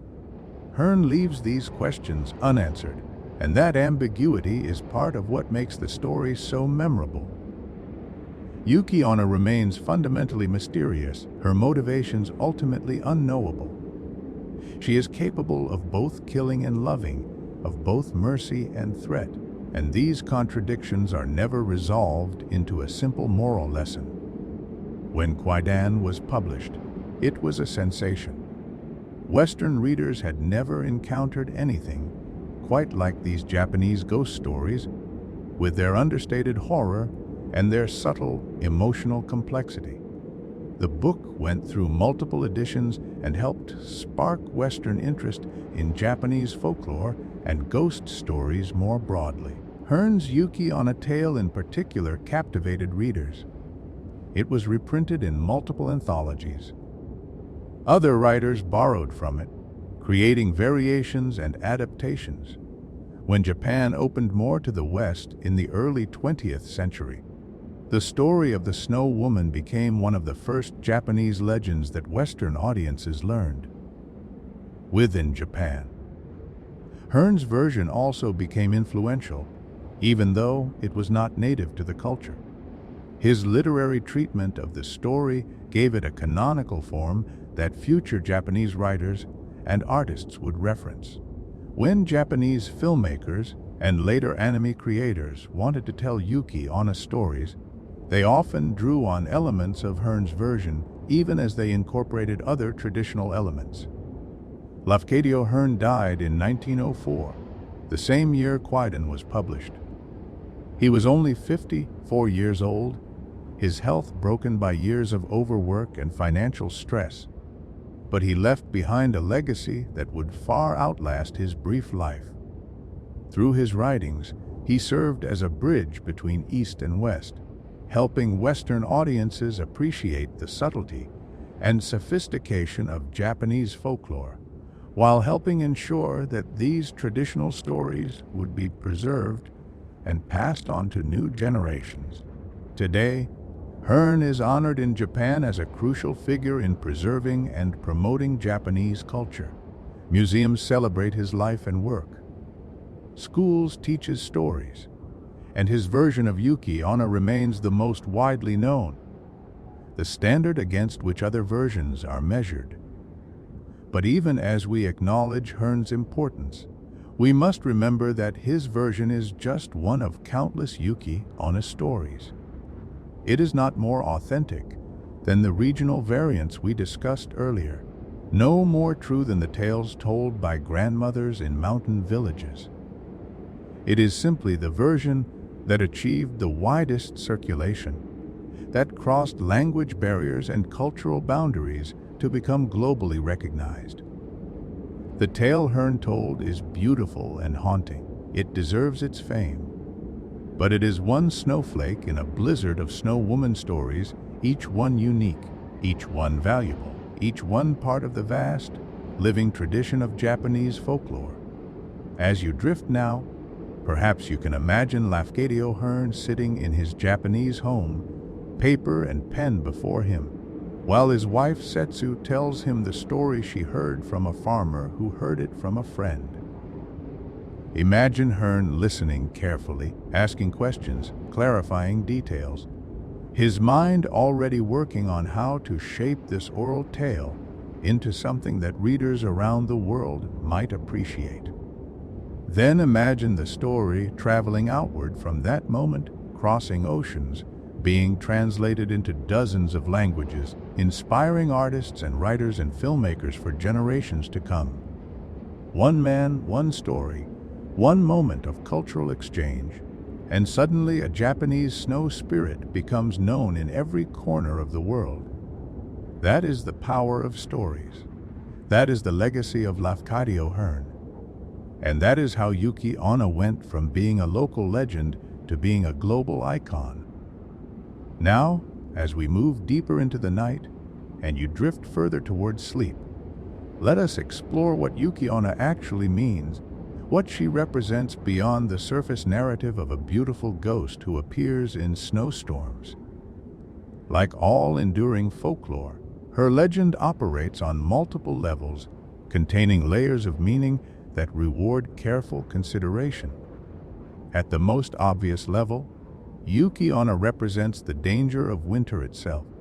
She is a personification of the very real threat that winter posed to pre-modern Japanese communities. In regions where snow could pile to roof height, and where a person caught in a blizzard could freeze to death in minutes, winter was not a charming season of holidays and hot chocolate. It was a time of genuine peril. Every year, people died from cold. Travelers froze on mountain passes. Woodcutters and hunters failed to return from winter expeditions. Children wandered too far from home and were lost in storms. The elderly and infirm succumbed to illnesses that thrived in cold weather. Houses collapsed under the weight of snow. Fires that provided heat could also burn down entire villages when structures were tightly packed and made of wood. Yuki-Onna gave form to this danger. She transformed the abstract threat of hypothermia into something concrete, something with a face and a will. And paradoxically, this made the danger easier to understand and relate to. You couldn't negotiate with a drop in temperature, but perhaps you could appease a spirit. You couldn't outsmart a blizzard, but maybe you could avoid the snow woman if you were careful, virtuous, or lucky. This transformation of natural forces into supernatural beings served an important psychological function. It gave people a sense of agency in situations where they actually had very little control. If deaths in winter were caused by Yuki-Onna's whims, then perhaps those deaths could be prevented through proper respect, correct behavior, or ritual observance. This was more comforting than acknowledging that sometimes people simply died because winter is harsh and human bodies are fragile. The stories also served as teaching tools, especially for children. If you told a child, "Don't go far from home in winter because you might freeze to death," the warning might not sink in. But if you told them about Yuki-Onna, the beautiful and terrible spirit who hunted children who wandered too far from safety, suddenly the danger became vivid and memorable. The fear of encountering the snow woman was more immediate and graspable than the abstract concept of hypothermia. But Yuki-Onna represents more than just physical danger. She also embodies the aesthetic paradox of winter beauty. Winter in Japan's snow country is breathtakingly beautiful. Fresh snow transforms the landscape into something magical, covering ugliness and creating scenes of pristine white perfection. The way snow catches light, the patterns of ice crystals, the silence of a snow-covered forest, all of these things inspire awe and wonder. Yet this beauty is deadly. The same snow that creates such gorgeous vistas also buries houses, blocks roads, and kills the unprepared. The silence is not peaceful, but rather the absence of life, as birds flee and animals hibernate. The pristine white is sterile, covering the earth and preventing growth. Yuki-Onna's beauty reflects this paradox perfectly. She is described as supernaturally beautiful, as having an allure that draws people to her despite their fear. Yet her touch brings death. She is winter beauty personified, attractive and terrible in equal measure. The message is clear. In nature, beauty and danger often go hand in hand. The most striking natural phenomena are often the most deadly.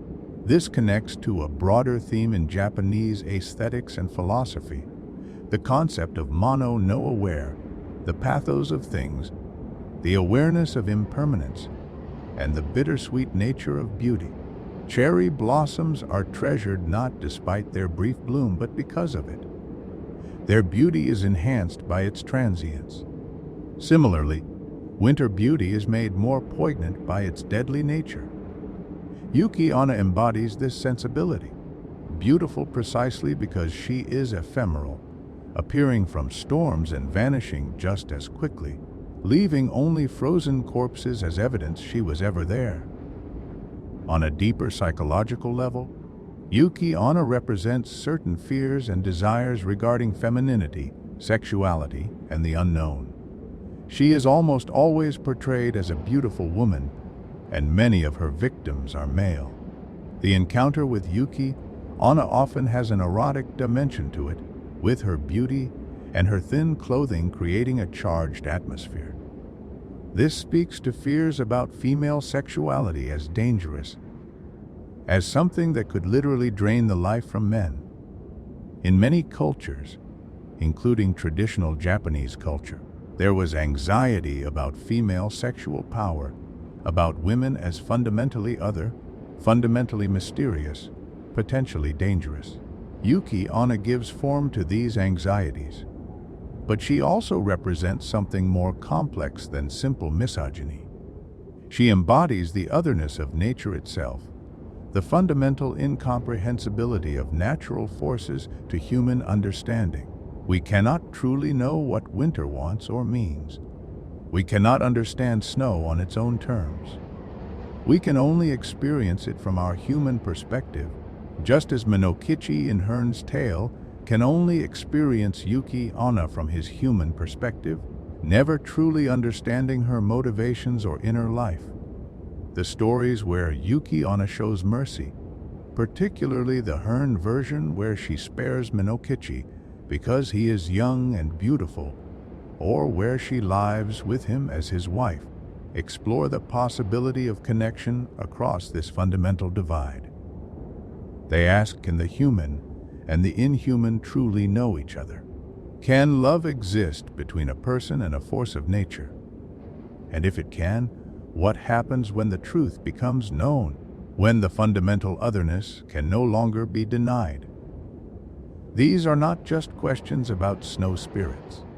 They are questions about all relationships, about the degree to which we can ever truly know another person, about whether we love the reality of someone or our image of them, about what happens when we discover that someone we thought we knew is fundamentally different from what we believed.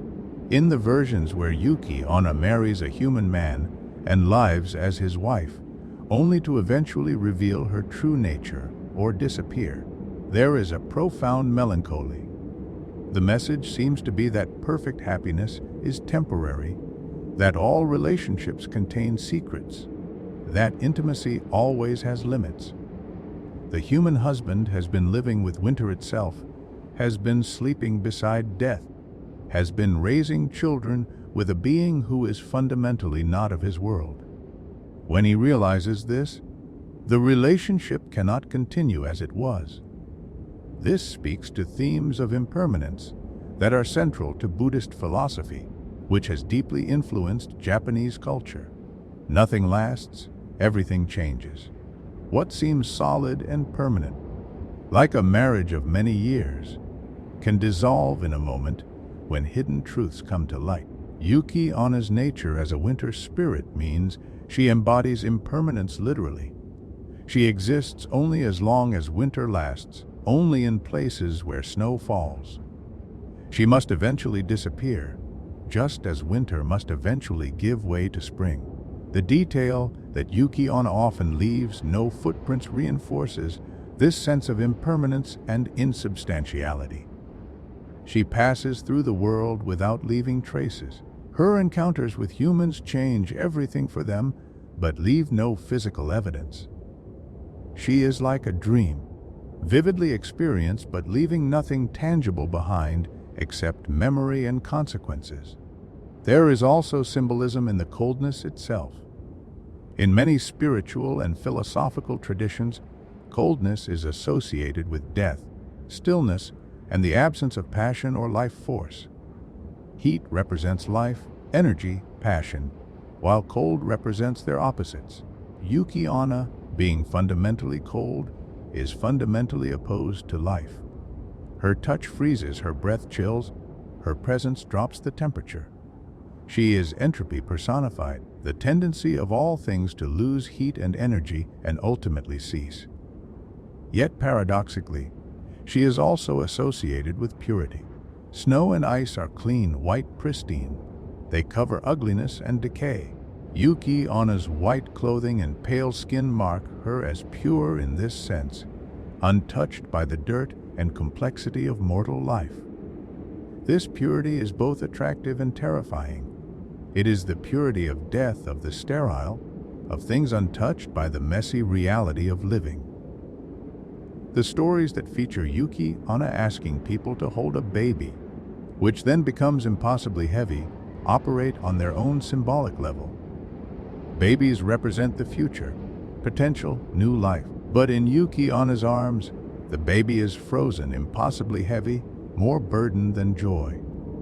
This could be read as a commentary on the difficulties of child rearing in harsh conditions, where children were mouths to feed during scarce winter months, where infant mortality was high, where raising a child to adulthood was a monumental challenge.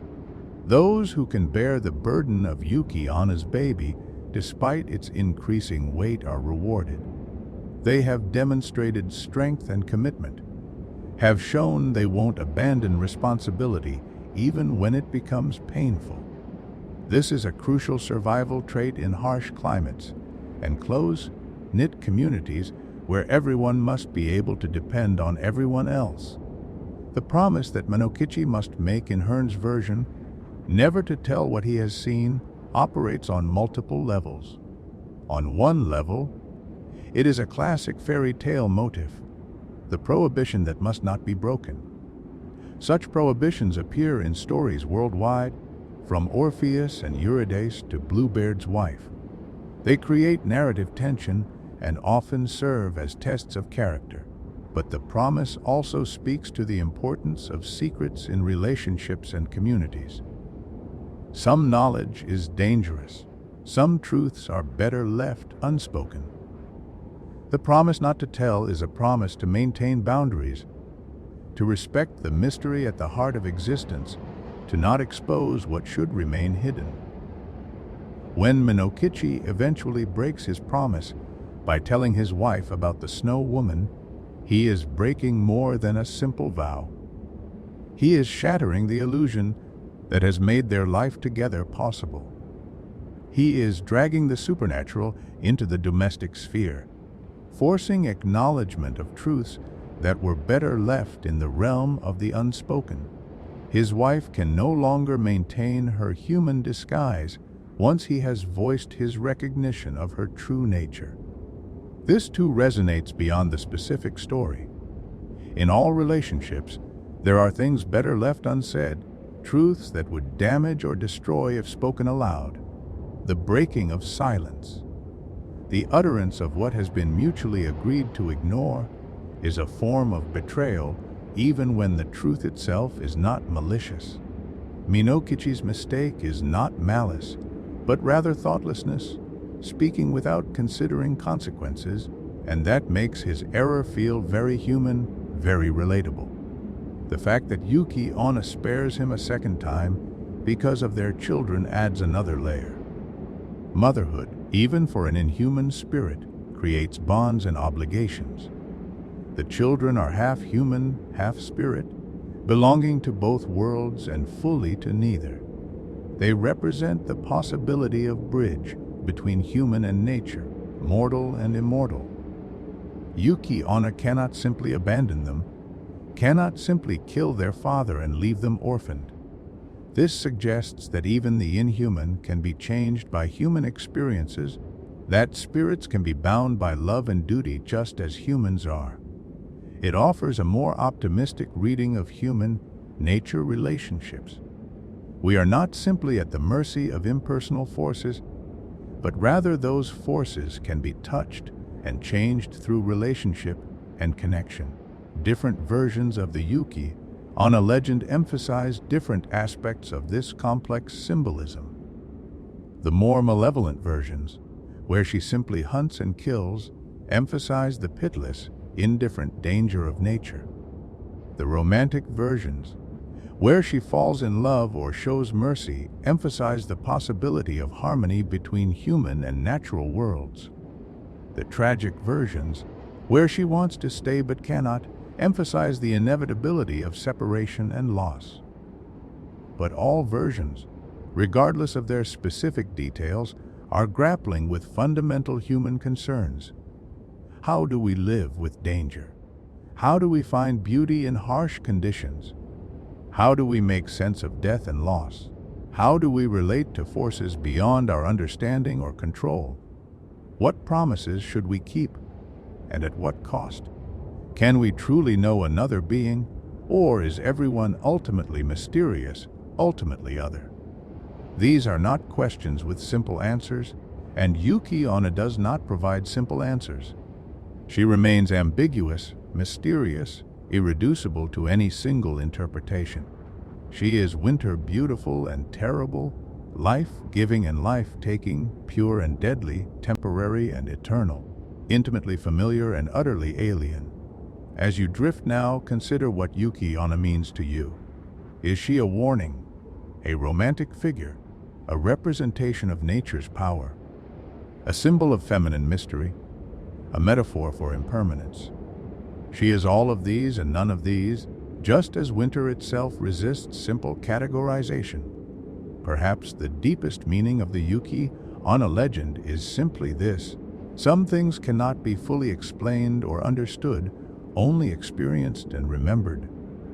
Some encounters change us forever, leave us frozen in moments that we return to again and again in memory. And some beauty is so intense, so otherworldly, that it touches us like cold fire, burning even as it freezes, leaving marks that never quite fade. Let us now explore the many stories of encounters between humans and Yuki-Onna, the tales that have been told around winter hearths for generations, each one a variation on the theme of human meeting in human, mortal touching eternal. These stories range from brief and terrifying to long and tragic, from moral fables to romances, but all of them capture something essential about the human relationship with winter. One of the most chilling types of Yuki-Onna stories are the straightforward predator tales. In these, she is simply a killer, a spirit who delights in, or at least feels no compunction about taking human lives. A typical story of this type might go like this. A merchant traveling between villages is caught in an unexpected snowstorm. The wind rises, visibility drops to nothing, and he quickly realizes he will not make it to his destination before dark. He looks for shelter and finds an abandoned building, perhaps an old shrine or a traveler's rest house. He stumbles inside, grateful to be out of the wind, and begins trying to start a fire to warm himself. As he works, he hears a sound at the door. A woman's voice calls out, asking for shelter. The merchant, being a decent man, immediately opens the door to let the traveler in. And there she stands, a woman of extraordinary beauty, dressed in white, seemingly unbothered by the freezing cold. She enters, thanking him for his kindness. They sit together, and she asks him about his journey, his family, his life. The merchant, lonely and cold and grateful for company, talks freely. As they speak, he notices that despite the fire he's managed to light, the room seems to be getting colder rather than warmer. His breath is visible in the air. Ice begins forming on the walls. He looks at the woman and finally truly sees her, sees the wrongness of her pale skin, the inhuman quality of her eyes, the way she casts no shadow in the firelight. He realizes what she is, but too late. She smiles, leans close, and breathes on him. Her breath is like a winter wind, impossibly cold, and where it touches him, ice spreads across his skin. He tries to cry out, to pull away, but he cannot move. The cold spreads through his body, and his last thought is regret that he opened the door. Days or weeks later, when the storm clears and someone comes searching for the merchant, they find him frozen solid, sitting by a dead fire with an expression of terror on his face. These predator stories served as cautionary tales. They taught people to be wary of strangers encountered in winter, to recognize signs of danger, to trust their instincts when a situation felt wrong. The merchant's fate in such tales served as a warning in winter, Unusual encounters demand heightened caution, and what appears as good fortune may conceal deadly danger. But not all Yuki-Onna encounters end in death. Another category of stories involves tests where Yuki-Onna appears to judge the character of those she meets. Consider this tale. A young woodcutter is working in the mountains when snow begins to fall. He hurries toward home, but hears crying in the woods. Following the sound, he finds an old woman collapsed in the snow, weeping and claiming she cannot go on. The woodcutter is in a hurry, knows that staying out in a snowstorm is dangerous, but he cannot leave the old woman to die. He helps her up, supporting her weight, and begins leading her toward the village. But with every step, she becomes heavier. Soon it feels as though he is carrying a weight of stone rather than a frail old woman. His back aches, his legs tremble, but he continues on. The old woman asks if he wants to rest, suggests he could leave her and save himself, but he refuses. He has committed to helping her, and he will see it through. Finally, just as he thinks he cannot take another step, they reach the village. The old woman suddenly becomes light as air. She stands straight, and the woodcutter sees that she is no longer old but young and beautiful. She reveals herself as Yuki-Onna and tells him that his compassion and perseverance have earned her favor. From this day forward, she says, he will have good fortune. His hunts will be successful, his family will prosper, and he will live a long life. Then she disappears, and the woodcutter returns home to discover that everything she promised comes true. This type of story emphasizes virtue and character. The woodcutter's reward comes not from cleverness or strength, but from compassion and determination. He helped someone in need despite personal cost, and he persevered despite difficulty. These are the qualities that communities in harsh climates needed to survive and to value mutual aid and endurance. Then there are the tragic romance stories, of which Hearn's version is the most famous, but far from the only example. Consider this variation. A young woman lives in a mountain village. She is beautiful but strange, quiet and solitary, and seems to prefer the cold to the warmth of the hearth fire. The other villagers gossip about her, wondering where she came from, noting that no one seems to remember her arriving, even though she has somehow always been there. A young man falls in love with her. He courts her, and after some hesitation, she accepts his affection. They marry, and for several years they are happy. She is a good wife, skilled at weaving and other crafts, though she works only in winter and seems listless and tired in summer. One spring day, unusually warm after a long winter, the young man comes home to find his wife weeping by the window, staring out at the melting snow. He asks what troubles her, and she finally tells him the truth. She is Yuki-Onna, a spirit of winter, and she cannot survive the coming heat of summer. As the snow melts, so will she. The young man refuses to believe this, insists that his love can keep her safe, tries everything he can think of to cool their house and preserve winter's presence. But it is futile. The season turns as seasons must, and one morning he wakes to find nothing beside him but a puddle of water and a kimono that has somehow become translucent as ice. His wife is gone, melted away like snow in the spring sun, and he is left to grieve a love that was always temporary, always doomed by the very nature of what she was. This story explores the inevitability of loss, the fact that all things end, that love cannot conquer the fundamental realities of nature and existence. It is profoundly sad, but also beautiful in its sadness, capturing that sense of no aware, the awareness of transience that makes beauty more precious. Another variant of romantic Yuki-Onna stories involves a curse or obligation. that prevents her from staying with a human lover. In one such tale, a samurai becomes lost in a blizzard and is rescued by a beautiful woman who shelters him in a cave. They talk through the night, and he finds himself drawn to her despite knowing something is wrong, despite the unnatural cold of her presence.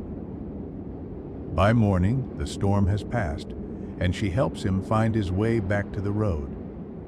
Before they part, she tells him that she has fallen in love with him and would marry him if she could, but she is cursed to remain in the mountains until a certain condition is met, a debt is repaid, or a specific number of winters have passed. The samurai, now in love as well, returns again and again to the mountains, braving storms to spend time with his supernatural beloved. They cannot marry, cannot have a normal life together, but they steal what moments they can. The samurai grows old making these dangerous winter journeys, while she remains eternally young. Finally, on what will be his last journey, too old and frail to safely travel in winter anymore, he comes to say goodbye. She weeps, and her tears freeze before they hit the ground, turning to ice crystals. She tells him she will remember him for as long as snow falls in these mountains, and then she vanishes into the storm, and he makes his way slowly home, knowing he will never see her again. This type of story emphasizes the impossibility of union between human and spirit, the tragic nature of love that crosses fundamental boundaries. It speaks to the human desire to connect with nature, to truly know and be known by the wilderness, while acknowledging that such connection can only ever be partial and temporary. There are also stories where encounters with Yuki-Onna are briefer but still transformative. A traveler glimpses her through the snow and is struck by her beauty, and for the rest of his life, he finds all human women disappointing in comparison. A child becomes lost in a storm, but is guided to safety by a pale woman who disappears once the child reaches home. A dying man alone in the snow has a final vision of Yuki-Onna before he freezes, and his face, when found, shows peace rather than terror, suggesting she eased his passing.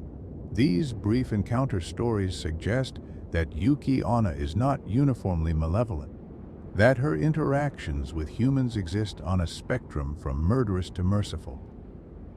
Perhaps her behavior depends on her mood, or on the character of those she meets, or simply on chance. This unpredictability makes her more frightening in some ways, because there is no reliable way to ensure survival if you encounter her. But it also makes her more interesting as a character, more complex than a simple monster. One particularly interesting category involves children. In some stories, Yuki-Onna has a special relationship with children, either protecting them or targeting them specifically. One tale tells of a village where children keep disappearing during winter. Finally, a hunter decides to keep watch, and one snowy night he sees Yuki-Onna appear near where children play. He rushes to attack her, but she vanishes. The next day, however, he finds the missing children safe in a cave, alive and well, having been sheltered from a storm that would have killed them. Yuki-Onna, it seems, was not stealing children but rescuing them, taking them to safety when they wandered too far from home. The hunter realizes his mistake and leaves offerings at the cave from then on, thanking the spirit for protecting the village's children. This story inverts the usual expectation, revealing that what appeared to be predatory was actually protective. It cautions against assuming the worst of supernatural encounters and suggests that Yuki-Onna, like nature itself, can be a guardian as well as a threat. In contrast, other tales portray her as specifically dangerous to children. She might appear as a playmate, luring children deeper into the snow where they become lost. Or she might appear as a concerned adult, asking children where their parents are, only to lead them away from safety. These stories served obvious cautionary purposes, teaching children to stay close to home in winter and not to trust strangers. There are also stories involving broken taboos, where a person does something forbidden and encounters Yuki-Onna as punishment. A hunter who kills a white deer, sacred to the mountain spirits, finds himself stalked by Yuki-Onna on his way home. A woodcutter who takes firewood from a shrine's sacred grove is visited by her that night. These tales reinforced social and spiritual rules, suggesting that transgression would be met with supernatural consequences. Some of the most haunting stories are those where the person doesn't fully realize they encountered Yuki-Onna until later. A man is caught in a storm and finds shelter in a house that appears seemingly from nowhere. Inside, a kind woman feeds him and gives him a place by the fire. He sleeps and wakes the next morning to find himself outside with no house in sight, only snow. Days later, he develops a strange illness, a chill that won't leave him, and slowly realizes that the woman must have been Yuki-Onna, that her hospitality was a form of curse, that she is slowly draining his life force from a distance. These ambiguous encounter stories create a sense of paranoia. How do you know if you've met Yuki-Onna? How do you know if that stranger who helped you, that beautiful woman you glimpsed through the snow, that voice you heard on the wind, was human or spirit?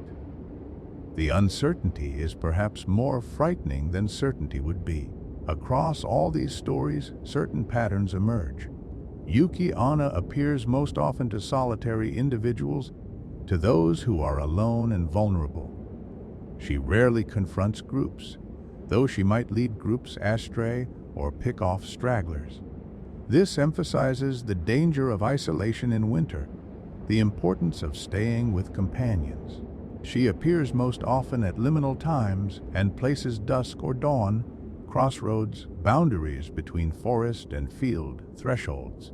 These between spaces and times are traditionally considered spiritually significant in Japanese folklore, places where the veil between worlds is thin. Yuki-Onna's presence in these spaces marks her as a liminal being herself, neither fully alive nor dead, neither fully malevolent nor benevolent. And almost all the stories, regardless of their specific plots, convey respect for winter's power.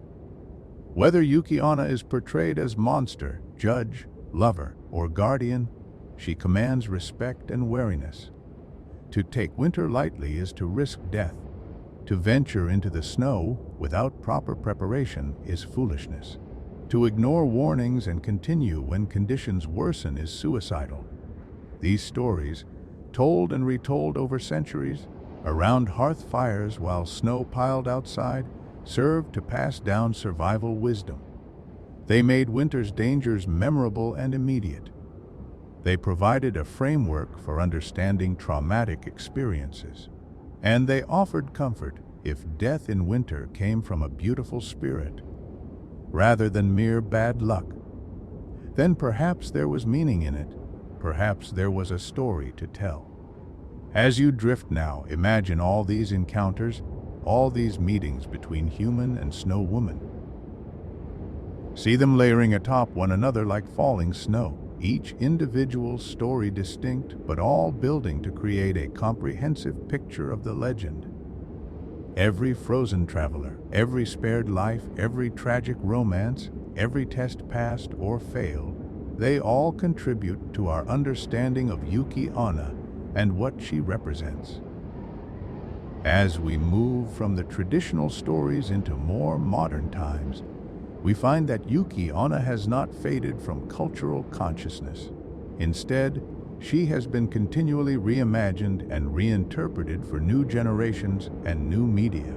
The Snow Woman, who once existed primarily in oral tradition and classical literature, has become a figure in film, anime, manga, video games, and contemporary fiction, each new iteration adding layers to her legend while maintaining connection to the core mythology.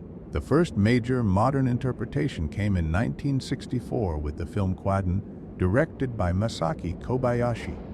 This anthology film adapted 4 stories from Lafcadio Hearn's collections of Japanese folklore, including 2 from his 1904 book Quaden.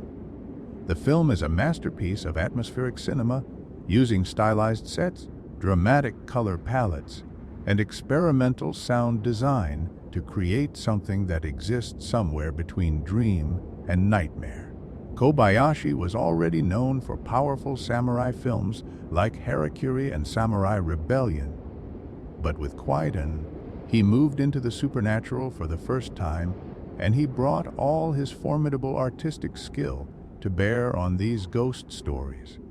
The film was shot in an airplane hangar in Kyoto because regular sound stages were too small for the elaborate sets he envisioned. These sets were not meant to look realistic, but rather to create a heightened, theatrical atmosphere where the supernatural feels natural and the natural world takes on an otherworldly quality.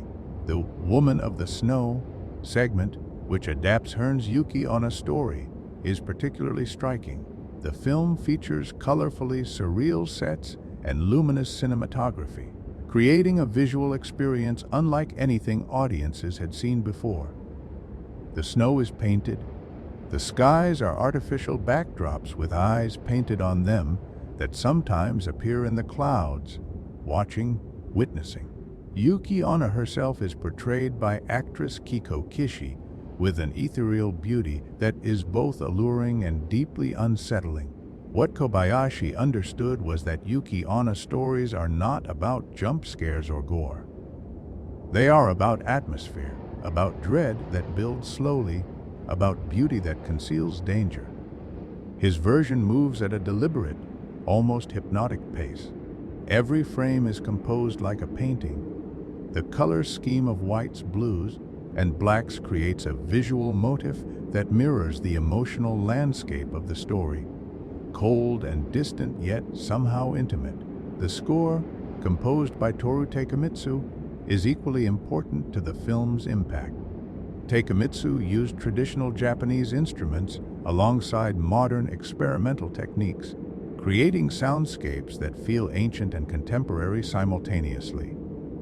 For Yuki-Onna's scenes, the music is sparse, using silence as effectively as sound.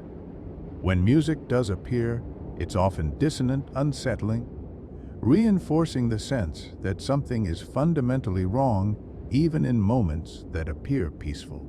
The film won the Special Jury Prize at the Cannes Film Festival and was nominated for the Academy Award for Best Foreign Language Film. Remarkable achievements for what was marketed as a horror film.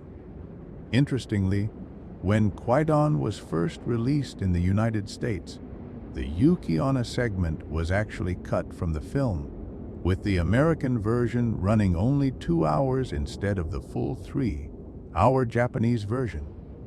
This meant that for many years, Western audiences knew Quaden without experiencing its most romantic and perhaps most accessible story.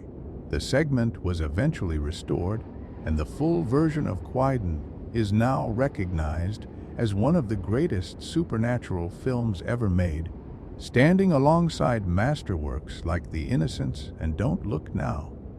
Its influence on subsequent horror cinema, particularly atmospheric and art house horror, cannot be overstated. Following Quaden, Yuki-Onna began appearing regularly in Japanese cinema. She showed up in kaiju films, in romantic dramas, in comedies, always retaining her core attributes of beauty, coldness, and connection to winter, but adapted to fit different genres and tones. Each new iteration added something to the collective understanding of the character while drawing on the deep well of traditional folklore. In the world of anime and manga, Yuki-Onna has become an extremely popular character type. She appears in numerous anime and manga series, ranging from faithful adaptations of traditional stories to highly creative reimaginings. The yokai, or supernatural creatures, of Japanese folklore have always been popular in anime, and Yuki-Onna is among the most frequently depicted. One significant trend in modern anime and manga is the humanization and sometimes even comedic treatment of Yuki-Onna. In series like Jiji no Kitaro, one of the longest-running yokai manga and anime franchises, Yuki-Onna appears as a recurring character who can be ally or antagonist depending on the story. She retains her ice powers and her connection to winter, but she's given personality, motivations, and often a character arc that traditional folklore never provided. In the manga and anime series Rosario plus Vampire, one of the main characters, Mizore Shirayuki, is a Yuki-Onna attending a school for monsters. She's portrayed as a shy, somewhat melancholic character who often hides in bushes and follows the protagonist around because she's too nervous to approach him directly. Her ice powers manifest when she's emotional, and she struggles with the human disguise all the students must maintain. This version transforms Yuki-Onna from a terrifying spirit into a sympathetic character dealing with very human problems like loneliness, unrequited love, and social anxiety. Similarly, in the Nura Rise of the Yokai Clan series, there's a character named Setsura who is a Yuki-Onna and serves as one of the protagonist's guardians. She's powerful, loyal, and has a complex backstory that makes her more than just her folklore origin. These humanized versions of Yuki-Onna reflect a broader trend in modern Japanese popular culture, taking traditional yokai and reimagining them as characters with agency, personality, and relatability. The anime series Yu Yu Hakusho features a snow woman community with one of the main characters, Hai, being born to a Yuki-Onna mother. This series explores what it might mean to be born of a winter spirit, inheriting ice powers, but also a certain coldness of personality, a difficulty connecting with others. His sister Yuki-Onna is also a snow woman, portrayed as gentle and kind but still possessing formidable ice abilities. More recently, the anime studio apartment, Good Lighting, Angel Included features Noel Izumi, a Yuki-Onna who works at a restaurant and tries to control her emotions to avoid causing blizzards. This contemporary take shows a Yuki-Onna trying to live a normal modern life, working a service job, making friends, dealing with the challenges of controlling her supernatural abilities while navigating ordinary human social situations. It's a far cry from the predatory spirit of folklore, but it shows how the legend continues to evolve and remain relevant. In video games, Yuki-Onna has become a standard enemy or character type, particularly in games dealing with Japanese mythology. The Pokemon franchise features Froslas, a Pokemon clearly based on Yuki-Onna, with ice powers and a distinctly ghostly appearance. The Touhou Project series, a long-running series of shoot-'em-up games deeply rooted in Japanese folklore, features Lady Whiterock, a winter spirit based on Yuki-Onna who appears as a boss character. The fighting game BlazBlue includes a weapon called Yuki-Onisa, an ice sword whose name references the Snow Woman, and the Yokai Watch game series includes multiple Yuki-Onna characters, both friendly and antagonistic, reflecting the ambiguity of the original legends. Beyond Japan, Yuki-Onna has also appeared in Western media, though often with less cultural specificity. DC Comics featured a Yuki-Onna in an issue of the Zatanna series, though the portrayal was less faithful to Japanese folklore than it might have been. Various Western fantasy novels and games have borrowed the concept of a beautiful, deadly ice spirit, even if they don't always use the name Yuki-Onna. This global spread of the legend is testament to its universal appeal. The image of a beautiful woman associated with winter and ice resonates across cultures, even though the specific details and cultural context of the Japanese version are unique. Western audiences encountering Yuki-Onna in anime or games might not understand all the cultural nuances, but they recognize the archetype, the dangerous beauty, nature personified, the price of desire. Literature has also continued to reinterpret Yuki-Onna. Contemporary Japanese authors have written stories featuring her, sometimes hewing close to traditional tales, other times wildly reimagining her for modern contexts. There are stories of Yuki-Onna adapting to global warming, struggling to exist as winters grow milder. There are tales of Yuki-Onna in cities, navigating the urban landscape. There are romantic stories, horror stories, even comedic stories. Western authors writing about Japanese folklore have also been drawn to Yuki-Onna. She appears in short story collections, in novels, in poetry. Sometimes these Western interpretations are respectful and well-researched, drawing deeply on the folklore tradition. Other times they are more superficial, using Yuki-Onna as an exotic element without fully engaging with her cultural significance. Both approaches have value. The faithful adaptations preserve and honor the original legend, while the creative reinterpretations show how folklore continues to evolve in a globalized world. The visual arts have similarly embraced Yuki-Onna. Contemporary Japanese artists have created everything from traditional style paintings to avant-garde installations exploring her mythology. Western artists discovering Japanese folklore through anime and manga have created their own Yuki-Onna artwork, contributing to a growing global visual lexicon around the character. Photography projects have explored the aesthetic of Yuki-Onna, with models posed in white kimonos against snowy landscapes, trying to capture that otherworldly quality the legends describe. Fashion designers have created collections inspired by her, playing with themes of winter, coldness, beauty, and danger. In theater, both traditional and experimental, Yuki-Onna stories continue to be performed.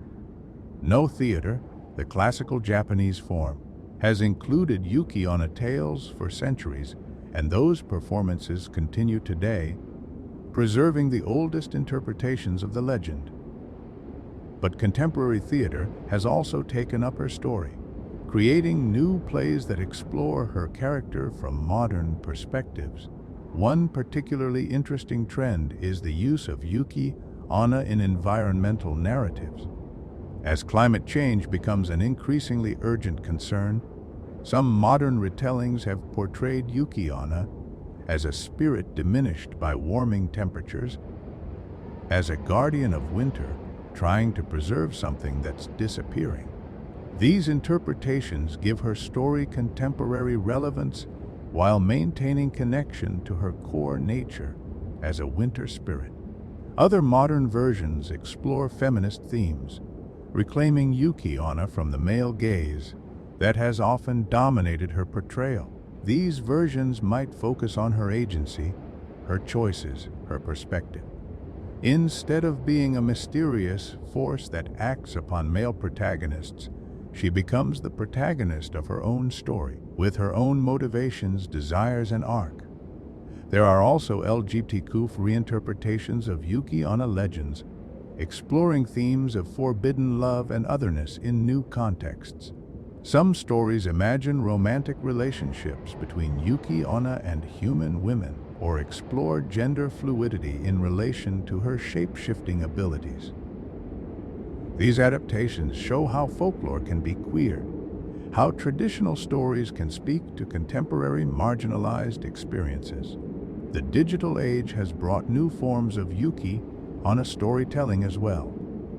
Webcomics explore her legend in serialized form. YouTube channels dedicated to folklore discuss her origins and variations.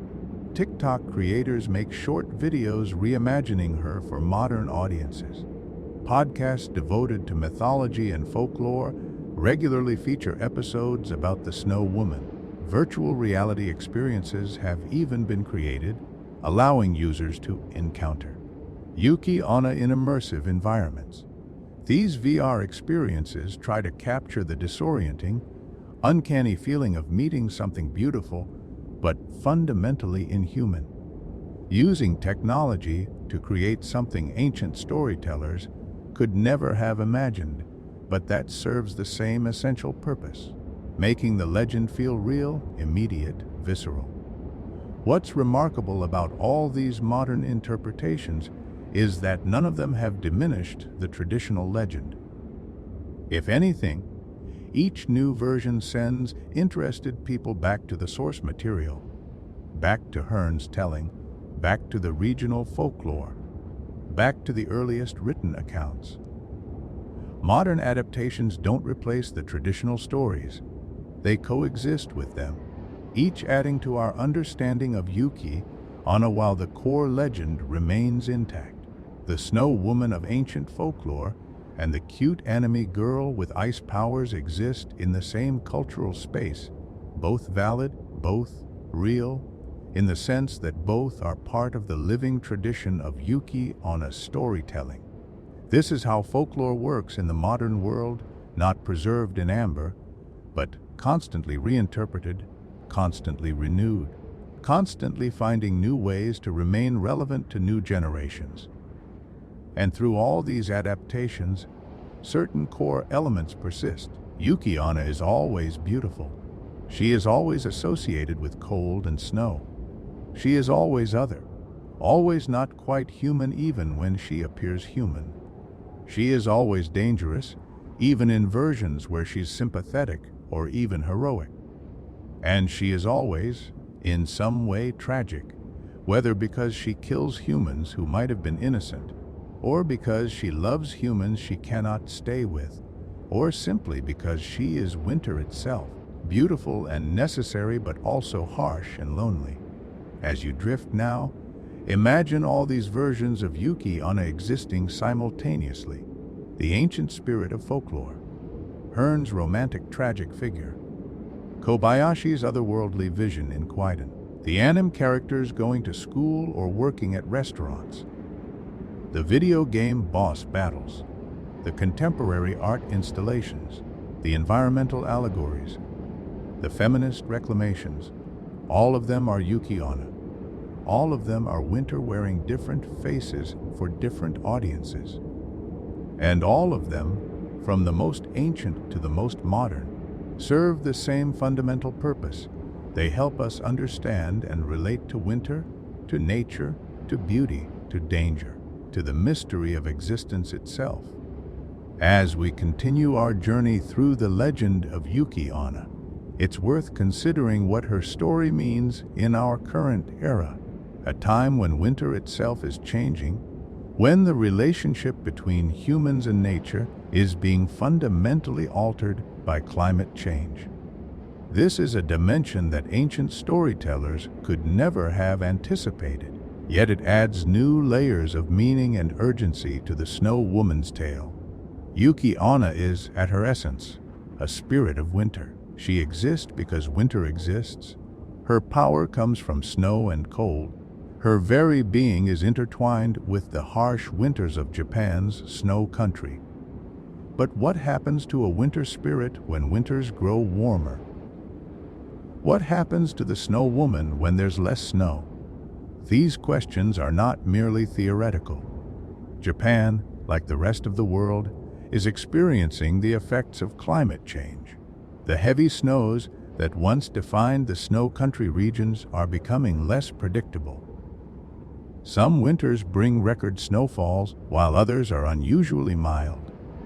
The snow season is shortening. The permafrost in northern regions is melting. Glaciers are receding. Winter, as it has been known for millennia, is changing. Some contemporary writers and artists have begun to explore what this might mean for Yuki-Onna. In these interpretations, she becomes a figure of loss, of mourning for what's disappearing. She is weakened by the warming temperatures, her form becoming less solid, her power diminishing. Some stories portray her searching desperately for cold places, retreating higher into the mountains as the snow line rises, or traveling north seeking regions where winter still holds sway. These climate-conscious retellings transform Yuki-Onna from a figure of danger into a figure in danger, from predator to victim. They ask us to consider what we lose when we lose winter. It's not just snow and cold, not just skiing conditions and pretty landscapes. It's an entire ecosystem, a season that many creatures depend on for survival. It's a cultural heritage, centuries of stories and traditions and ways of life built around the rhythms of deep winter. And its spiritual connection, the sense of nature as something powerful and beyond human control.